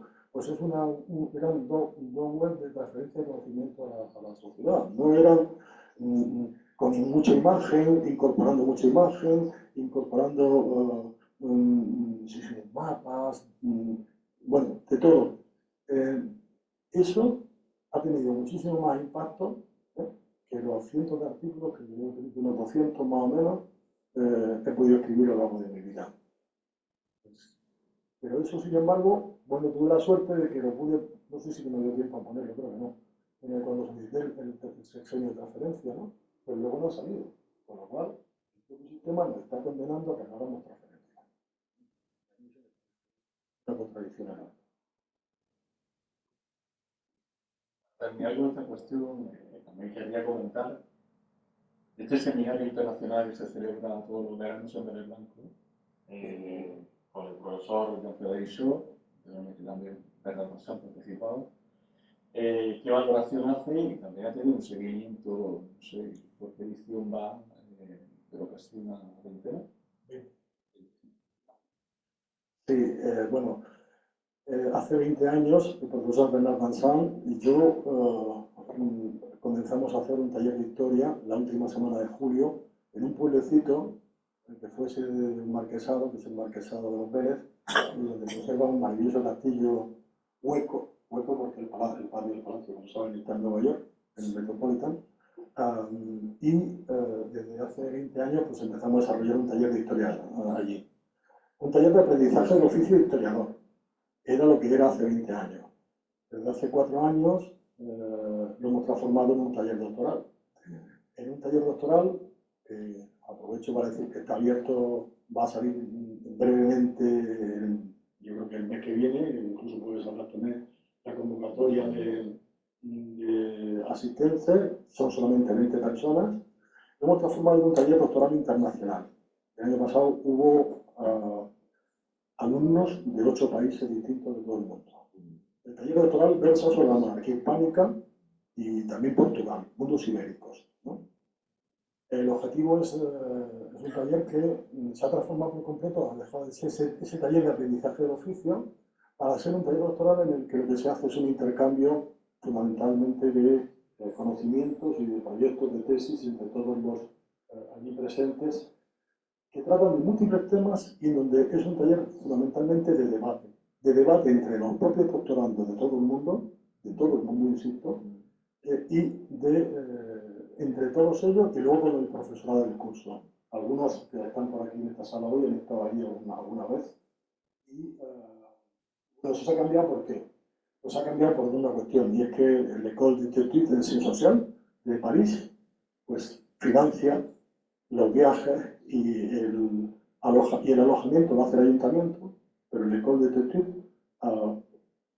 financia el viaje y la inscripción y la asistencia a los conciertos. Los conciertos electorales, los conciertos que por las tardes, por las noches hay un concierto de música renacentista o barroca.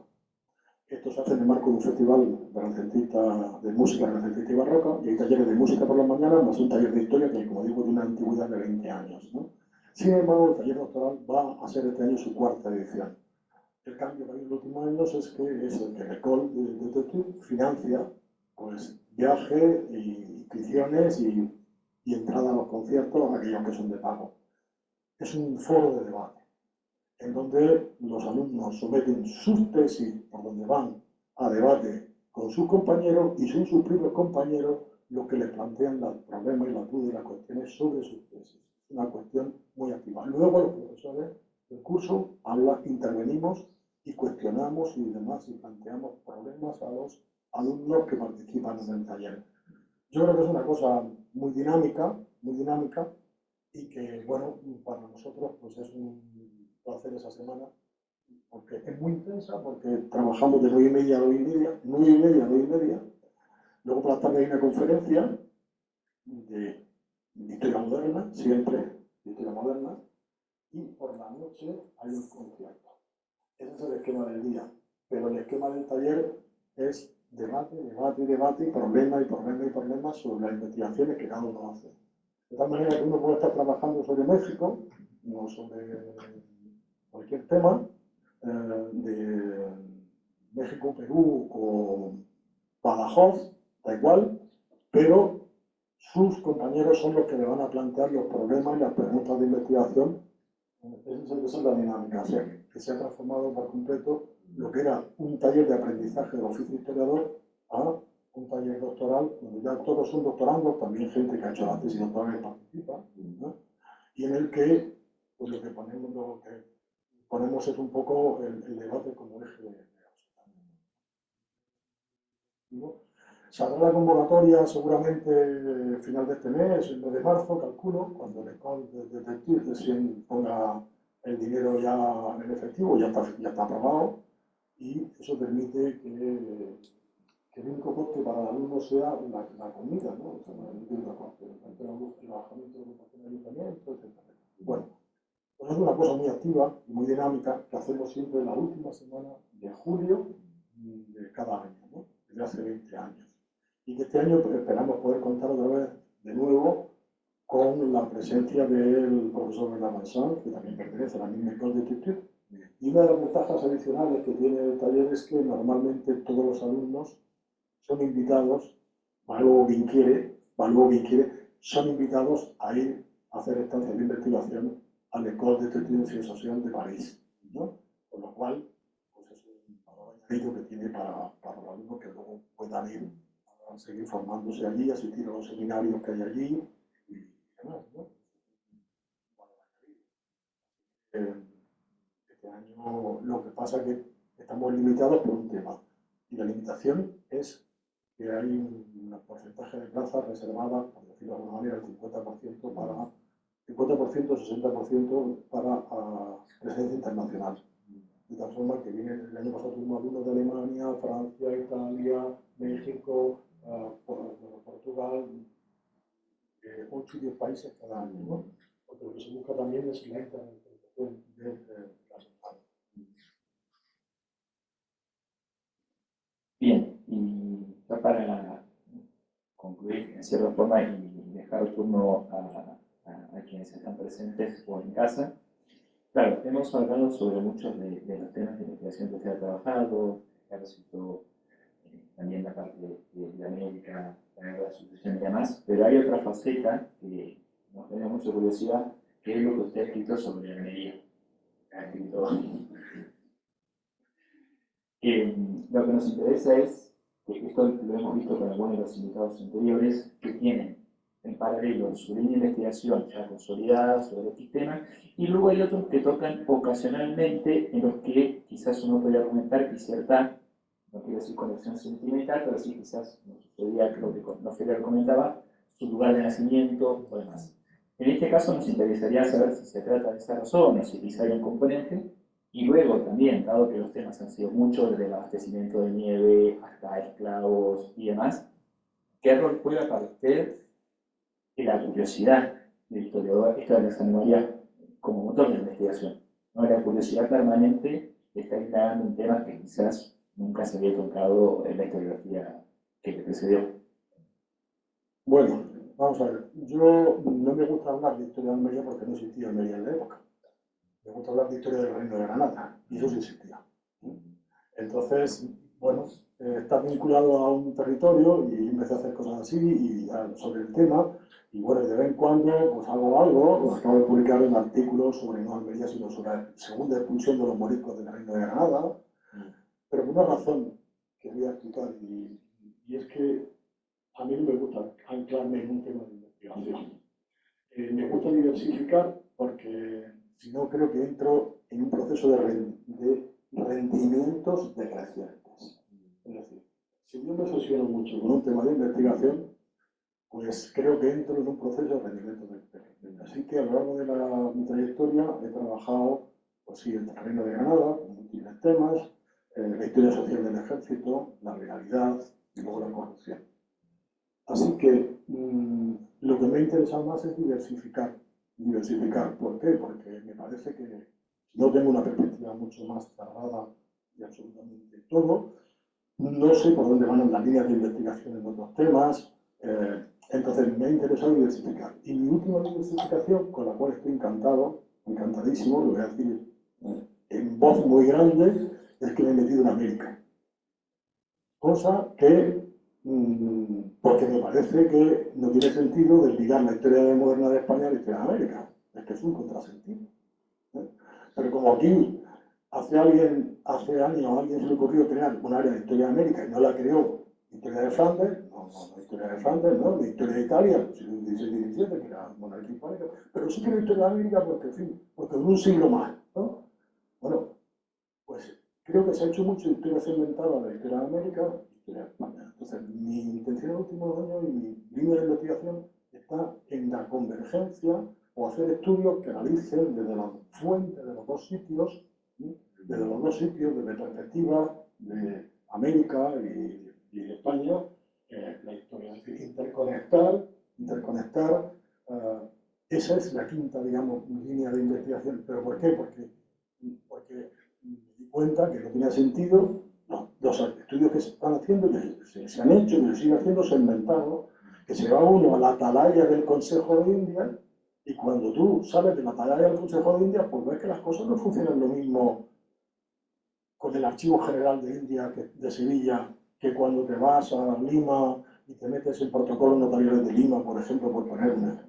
Bueno, la perspectiva de la historia cambia por completo, cambia radicalmente.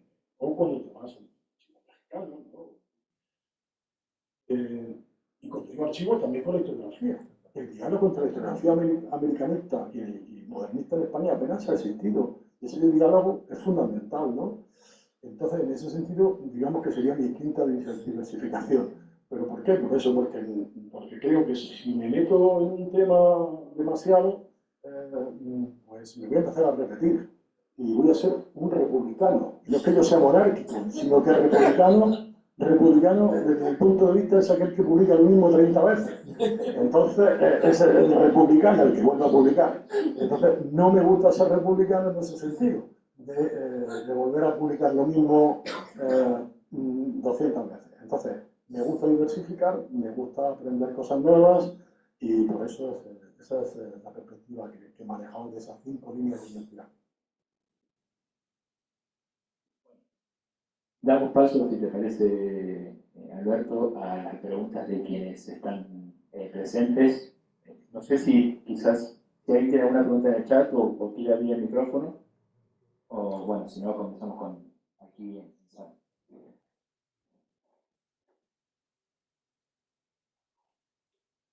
Gracias, Mario, y enhorabuena a Alberto y a Mario por organizar estas conversaciones de Guión del Espejo, que como ya decíamos en los anteriores, es como un momento distinto de la semana en este departamento de Historia Moderna, en esta Facultad de Filosofía y Letras de la Universidad Autónoma de Madrid.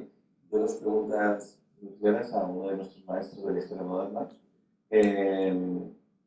Uno, has comentado en tu formación, ¿no? Tu propia genealogía, yo creo que cada historiador tiene su propia genealogía, pues solo vio a grandes figuras, ¿no? Vinculadas con la historia de Granada y la historia de la monarquía de España, ¿no? Y hay una influencia francesa, ¿no? Entonces, ¿cómo has visto un poco la evolución desde los años 70 hasta nuestros días del propio hispanismo francés? Vinculado con eso, ¿cómo crees que ha ido cambiando un poco en los años 70, 80? La influencia de los hispanismos en general, ya fuera desde el anglosajón o los colegas italianos que pasaban sobre la historia compartida, o los colegas portugueses o brasileños. ¿Cómo crees que cómo ha ido evolucionando desde el punto de vista de tu atalaya, ¿no? En las últimas décadas, ¿no? Y perspectivas que crees que hay, ¿no? Al respecto, ¿no? Y luego una pregunta muy particular, muy concreta, y has hablado de la venalidad, que es un tema clave, ¿no? En tus investigaciones. ¿Qué vínculo crees que tiene la venalidad con la lealtad? ¿No? Les trajo mucho de la sucesión y el periodo de Carlos II y el siglo XVIII. ¿Hay algún vínculo este debate entre venalidad y lealtad? ¿No?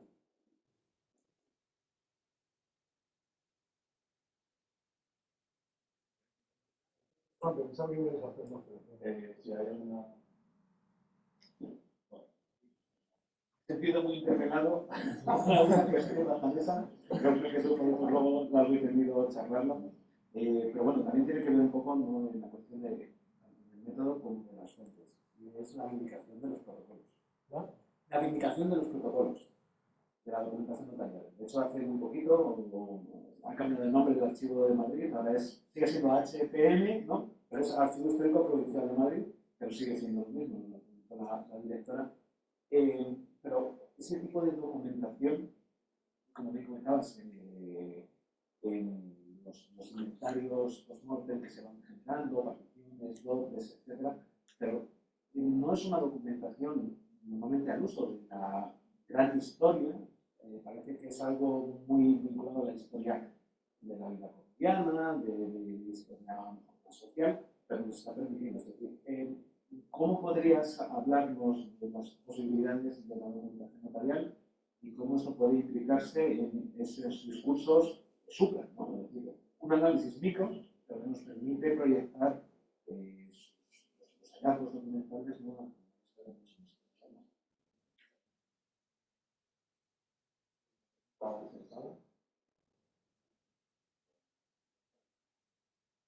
Bueno, gracias Antonio por las preguntas.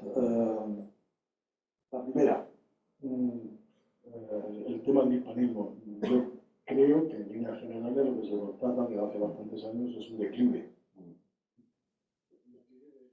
Como yo me extranjeros que trabajen sobre España. Yo conozco particularmente el hispanismo francés, no solamente por mis relaciones especiales con los hispanistas, dos hispanistas franceses, sino también porque me formé con uno de ellos, que es Jean-Pierre Dedier, que no he hablado aquí de él en la fase previa, pero yo tuve un proceso de formación bastante amplio en la Maison de Pays Ibérique en Francia, y que, bueno, pues jugó un papel importantísimo en mi trayectoria.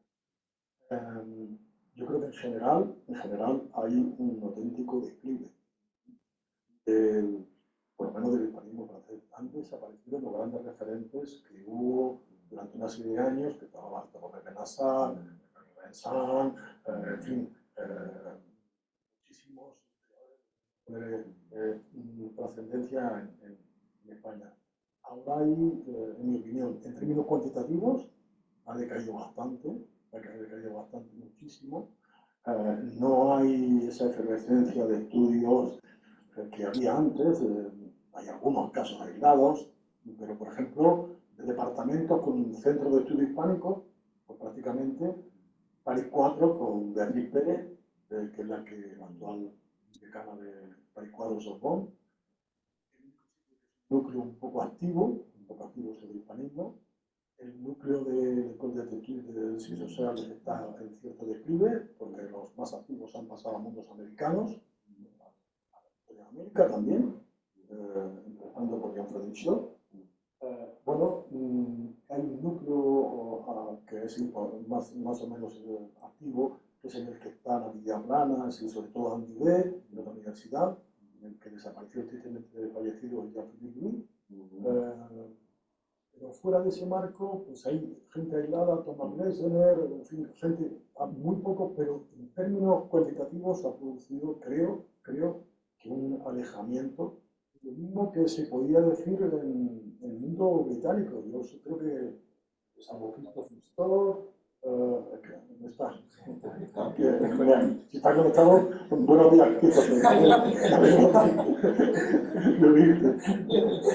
Y no sé, en el tema de América, Frank Geisa Barroso, en fin, algunos, estoy hablando en términos cuantitativos, creo que hay un descenso de interés del historiador inglés, británico, francés, por el mundo hispánico, en mi opinión, ¿no?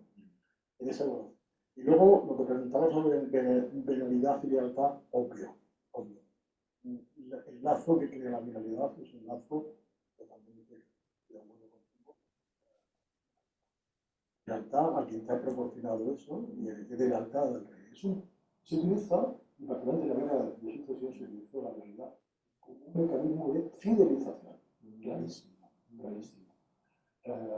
Porque además es un mecanismo de movilidad social impresionante, es la palanca social más antigua, más allá del matrimonio, la palanca social más antigua. Y entonces, en ese sentido, creo que el vínculo que establece el rey mediante la concesión de cargos por esta vía genera lazos de lealtad, y eso se sabe muy bien por las dos partes, ¿no? Que se haga con esa única finalidad, no. Evidentemente, lo que prima es la finalidad económica. Pero Por otro lado, cuando tú a un judío converso de origen clarísimo del judío converso lo estás colocando como consejero de Hacienda, pues evidentemente los lazos van mucho más allá. Es decir, que los lazos no se pueden, o sea, es un lazo fundamental, pero en un marco de lazos de vínculos mucho más amplio.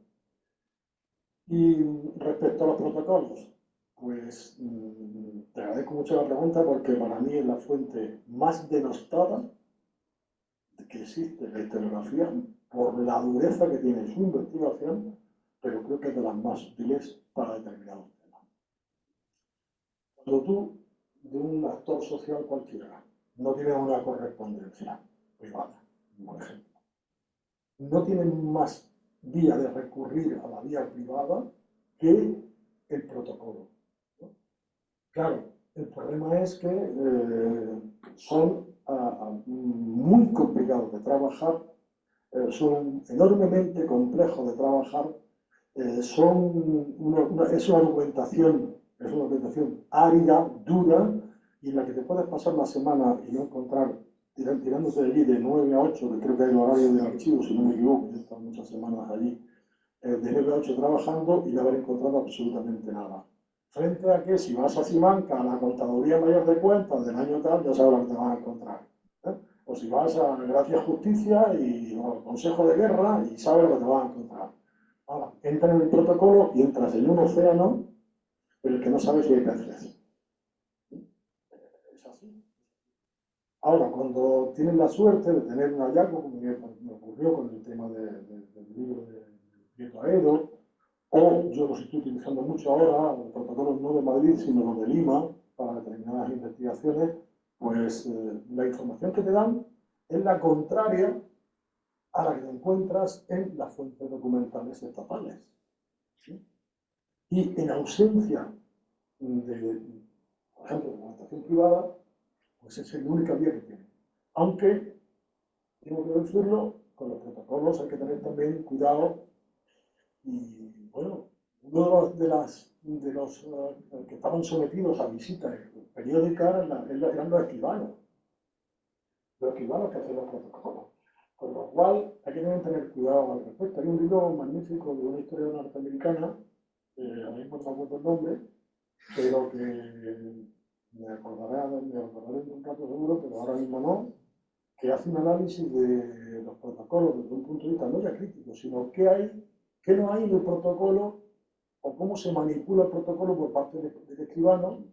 Es un libro magnífico, está publicado en Estados Unidos en el año 2009, creo que es 2010, y que te explica perfectamente cómo los escribanos están al servicio también de los agentes que están yendo allí a hacer una escritura notarial y cómo tienen muchísimas manipulaciones, muchísimas alteraciones, muchísimos silencios, etcétera, etcétera, ¿no?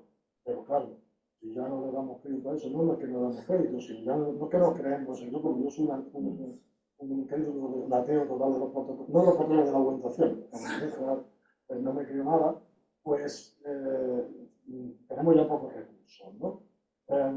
Entonces, en ese sentido, los protocolos son una fuente, yo creo que es imprescindible para determinados estudios de carácter económico, de estudio social, son fundamentales, pero tienen un problema, y es la dificultad y la avidez de la investigación, ¿no? Son tremendamente áridos, difíciles, voluminosos y bueno, y salvo que tú sepas que tú buscas, hizo tal escritura o el testamento en tal año, pues no encuentras nada. Y otra cuestión importante, hay protocolos y protocolos. La suerte de los de Madrid es que son maravillosos e interesantísimos. Ahora, sería interesante, hay una investigación, un pequeño trabajo que sería magnífico, comparando los protocolos de Madrid con los de Cádiz. Los comerciantes de Cádiz no escriben nunca más de 2 o 3 hojas. Es decir, aquello parece que no está pasando nada. Los testamentos tienen 2 páginas, los inventarios de bienes 1 página y media, donde se sabe que tiene fortuna. Es interesantísimo comprobar cómo hay distintas prácticas administrativas en un sitio como, por ejemplo, Madrid, y compararlo con los de Cádiz. Es realmente espectacular. Aquí los comerciantes, en donde están también en procesos de movilidad social ascendente y demás permanentemente, no dicen nada, no quieren decir nada. Todo muy escueto, todo muy aséptico, todo es prácticamente aquí nos ha hecho, no sé, no hemos venido nada más que a tomarnos un café, aquí no pasa nada. Muy interesante compararlo. Sin embargo, los de Madrid pues, son magníficos. Y por cierto, hay otros que lo acaban de abrir hace nada a las cámaras de fotos, es decir, a poder digitalizar cuando hace unos meses cobraban 1 euro por cada fotografía. Es un protocolo del vínculo entre España, un archivo de protocolos que es del vínculo de España con América, es el archivo de protocolos de Sevilla.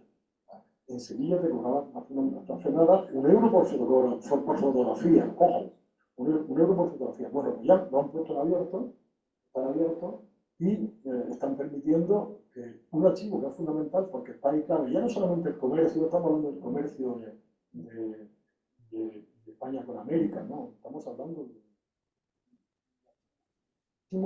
para muchísimos temas de investigación. Claro, lo de siempre. O sabes con qué escribano ha protocolizado, etcétera, etcétera. Hay mecanismos para saberlo, ¿no? Yo llevo tantos años trabajando en protocolos que he intentado desarrollar una especie de metodología propia sobre cómo trabajar en protocolos. ¿Quién protocoliza con quién? ¿Por qué vas a este escribano y no vas a este? Muy interesante. Por ejemplo, Juan I tuvo un escribano a sueldo todo el año. En vez de pagar por escritura, le pagaba una cantidad anual. Por eso iba a ese escribano, pero no fue el único que fue. Fue otro. La pregunta es por qué fue otro y a ese también, ¿no? Ese es interesante. Entonces, son reflexiones sobre la propia que son enormes, enormes, y la dificultad mayor aún.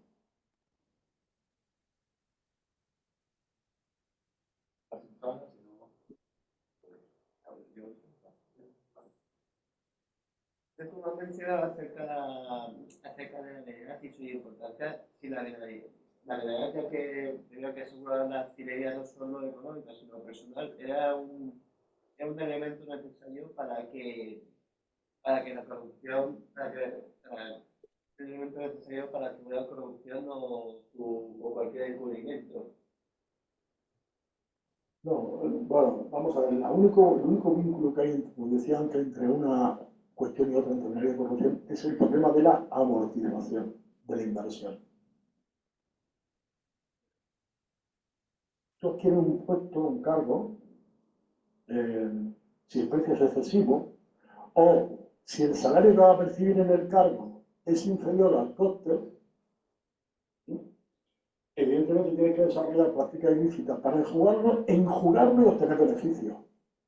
Esa es la única vinculación que hay. Un corregidor, un alcalde mayor de Nueva España, un corregidor del norte del Perú, de Chile, de Gramo. Si el puesto que adquiría lo adquiría a un precio superior que el salario que iba a percibir, evidentemente tendría que desarrollar prácticas ilícitas para amortizar y obtener beneficios. Ese es el único vínculo que hay entre esa venalidad y la corrupción.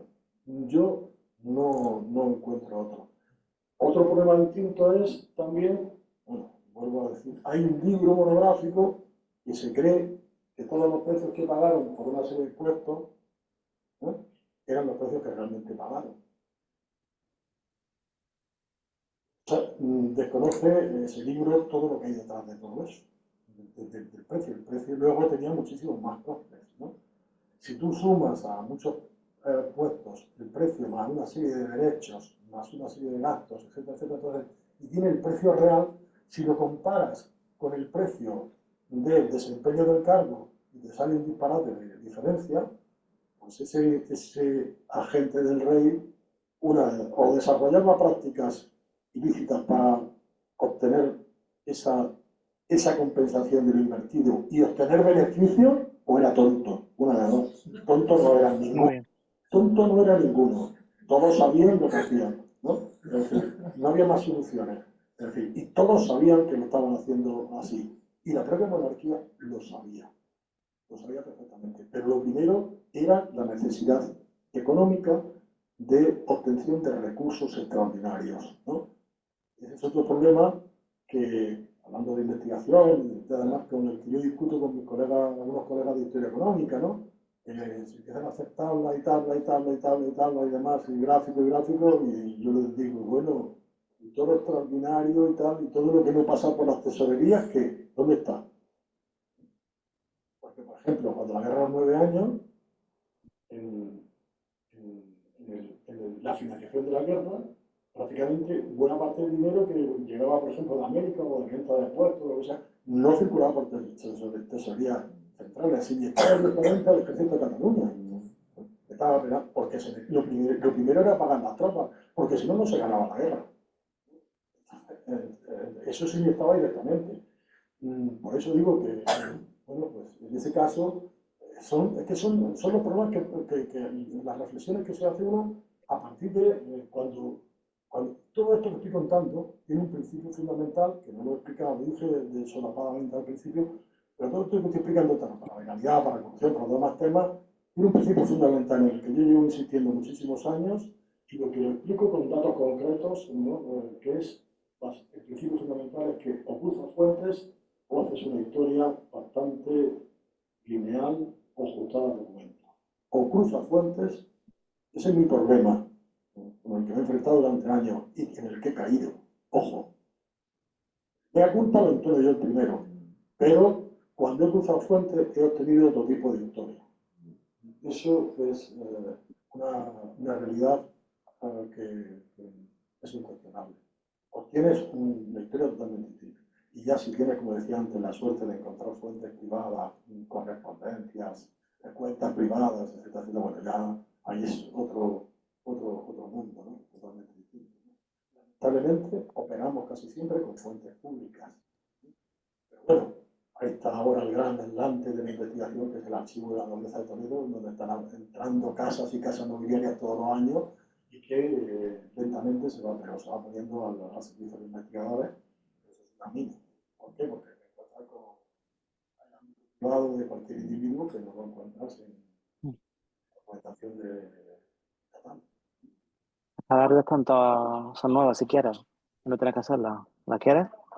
¿Quieres? Lo único que tiene que poner el pegatino. Le pides pegatino a la borra, ¿vale?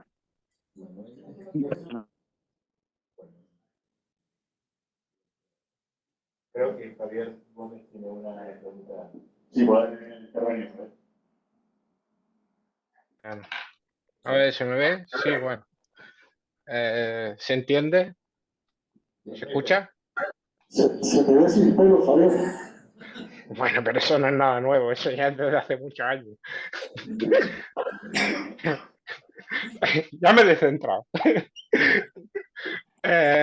Bueno, muy interesante la charla, Paco.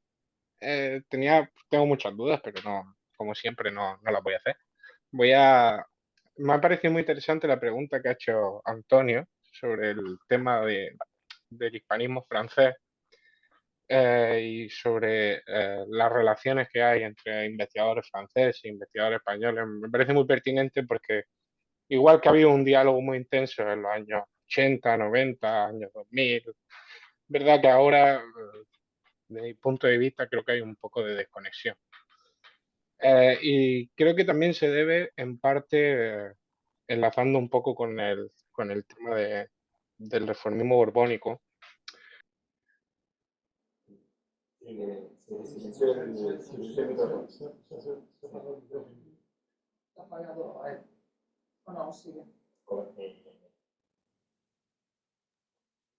¿Qué te oye ahora? Ahora, ¿se me ha escuchado lo que he dicho o no? La última parte no. Vale, bueno, repito, que me parece muy interesante la pregunta que ha hecho, creo que Antonio Álvarez Osorio, por lo que podía escuchar, de los caminos del hispanismo francés. También es verdad que actualmente los españoles también podemos hacer historia de Francia, porque conocemos el francés y meternos en temas que anteriormente pues era impensable, y sí que veo que no hay excesivo diálogo entre historiadores franceses e historiadores españoles. Creo en parte, hablo de la Guerra de Sucesión, primeros años de la Guerra de Sucesión, que es el tema que algo piloto. Creo que también esto se puede deber a que hay una especie de redención de Luis XIV. Parece que es un ser infalible que poco más que dirige la rienda de la monarquía, que no deja de ser cierto, pero es matizable. Y enlazo con el tema del reformismo borbónico. Vamos a ver, en los primeros años de la Guerra de Sucesión, los franceses hacen especial hincapié en que no se tienen que vender cargos, el tema del buen gobierno, patatín, patatán. Cuando empiezan a ver que realmente no tienen fuentes de financiación, pues todo ese discurso se cae, especialmente, sobre todo desde el desastre de la flota de Vigo, que se ve que no hay dinero para financiar toda la guerra que se está financiando en los distintos confines. Entonces, creo personalmente que la idea de reformismo borbónico, de un modelo de implantación francés ejecutivo, adolece de los mismos problemas que tenía la monarquía española. Es decir, la monarquía española desde el 16 se ve obligada a financiar la guerra en una barbaridad de frentes. Los franceses empiezan a enfrentar ese problema de endeudamiento crónico a principios del 18. Y toda la idea de buen gobierno, de intentar evitar la venalidad, se cae por un hecho de que hay que financiar la guerra. Eso por un lado. Era más bien un tema de debate que otra cosa. Y luego me parece muy interesante un tema que yo he visto en los protocolos catalanes, no lo he trabajado ni lo voy a trabajar, pero es ver la implicación de los escribanos en el cambio, en la guerra de sucesión. Es decir, vemos como que muchos escribanos salen en 1706, luego vuelven en 1714, y a mí siempre me ha resultado, es una pregunta que hago a Paco, ¿quién firmaba con estas personas? ¿Qué vinculación tenían con las instituciones? Y si el escribano realmente tenía capacidad de influencia política, más allá de protocolarizar. Y ya está, me callo.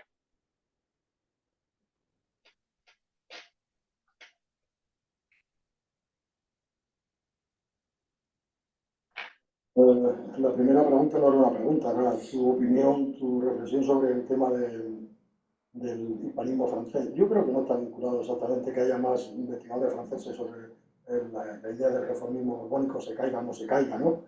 Yo creo que tiene que ver con muchos más factores, con, no sé, factores de liderazgo, también incluso pueden ser, bueno, el hispanismo francés tiene en España un gran centro que es la Casa de Velázquez, que es muy activo, que sigue teniendo una gran capacidad y que desarrollan múltiples investigaciones sobre la historia de España. Yo antes lo he dicho, la respuesta muy apresurada. Claro que hay franceses, humanistas franceses que trabajan sobre España, hay grupos en Montpellier, hay grupos en Toulouse, etcétera, etcétera, ¿no? Hay muchísimos grupos más, ¿no? Y luego tienen aquí ese gran centro de investigación que es la Casa de Velázquez, ¿no? Pero en líneas generales, yo lo que observo pues es eso, es una especie de un cierto descenso, y hablan en términos cuantitativos. Con lo que tiene que ver, pues no lo sé muy bien, y también puede ser con cuestiones de financiación, o que también con un tema importante, es que cuando ellos venían con capacidad de financiación de España y de investigación, en España apenas la había.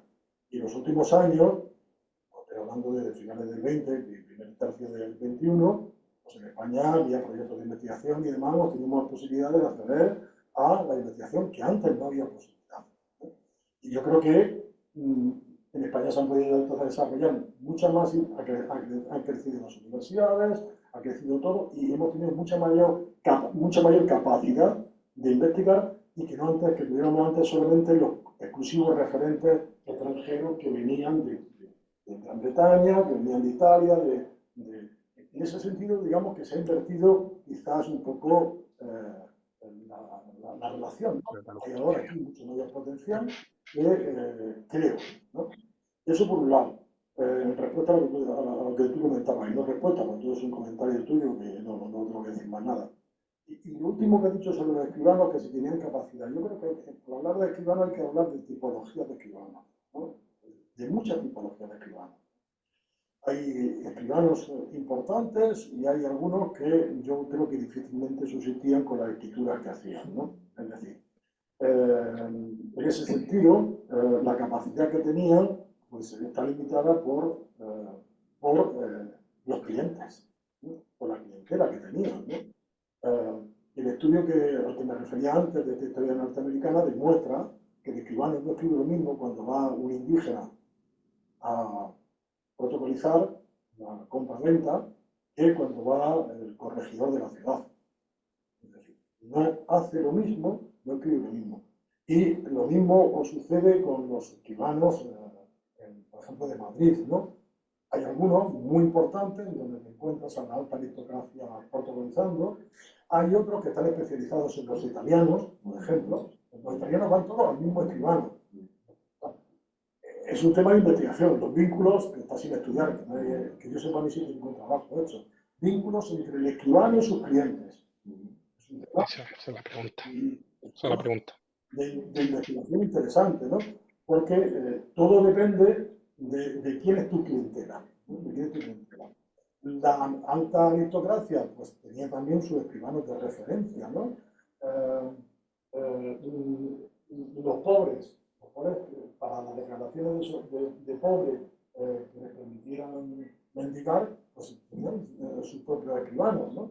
Es decir, que la relación escribano-cliente creo que es un tema, es el que marca esa capacidad que pueda tener el propio escribano. Capacidad política, pues depende, insisto, si tus clientes son del Consejo de Castilla, de la Cámara, o dónde son, es decir, a qué ámbito institucional que o si son ricos comerciantes o no.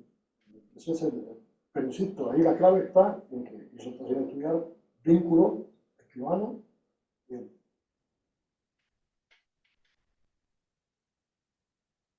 ¿Y hay alguna pregunta más?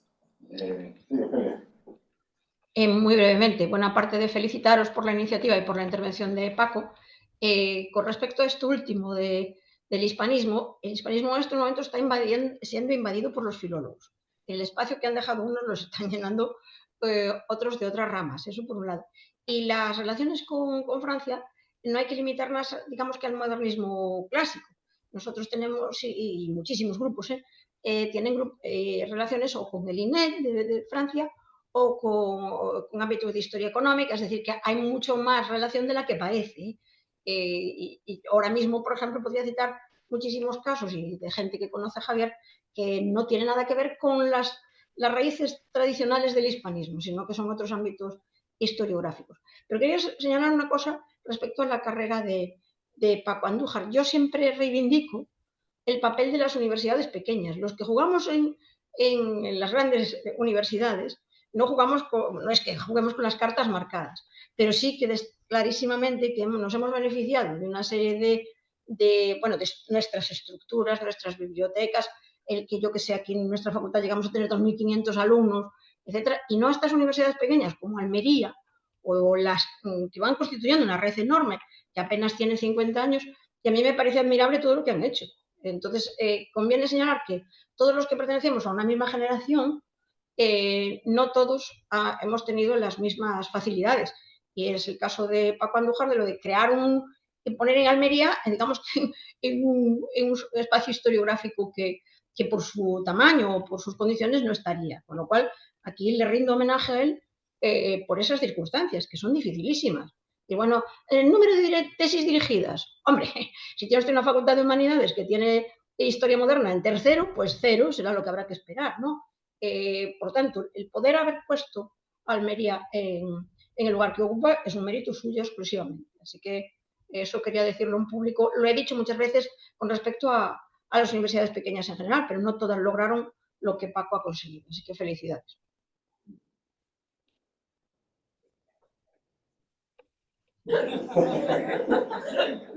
Gracias, Ofelia.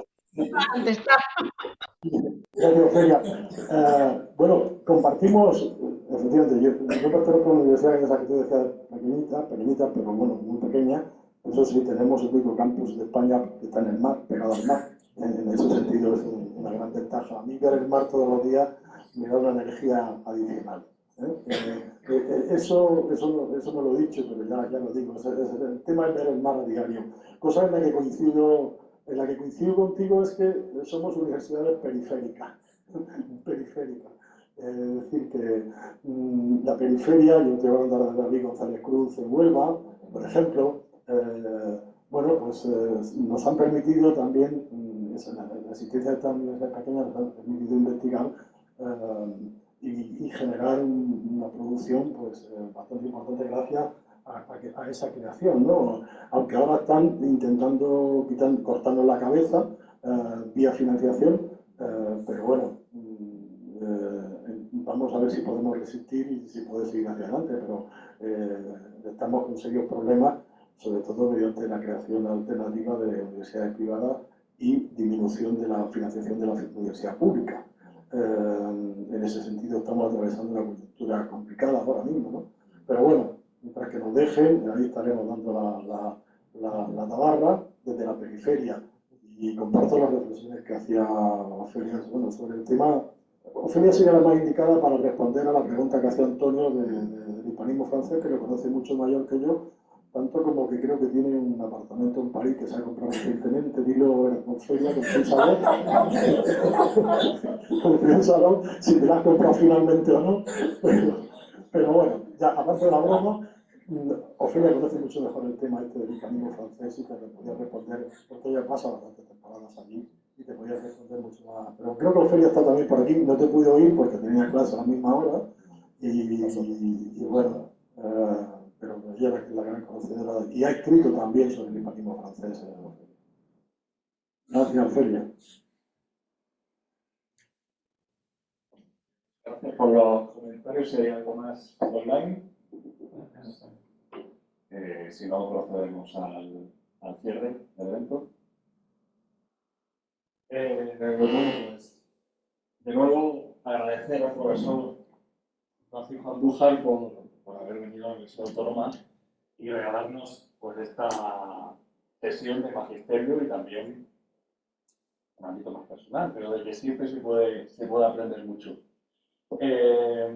Con todo, pues les agradecemos también a quienes habéis asistido presencialmente y igualmente a los que estáis por Zoom.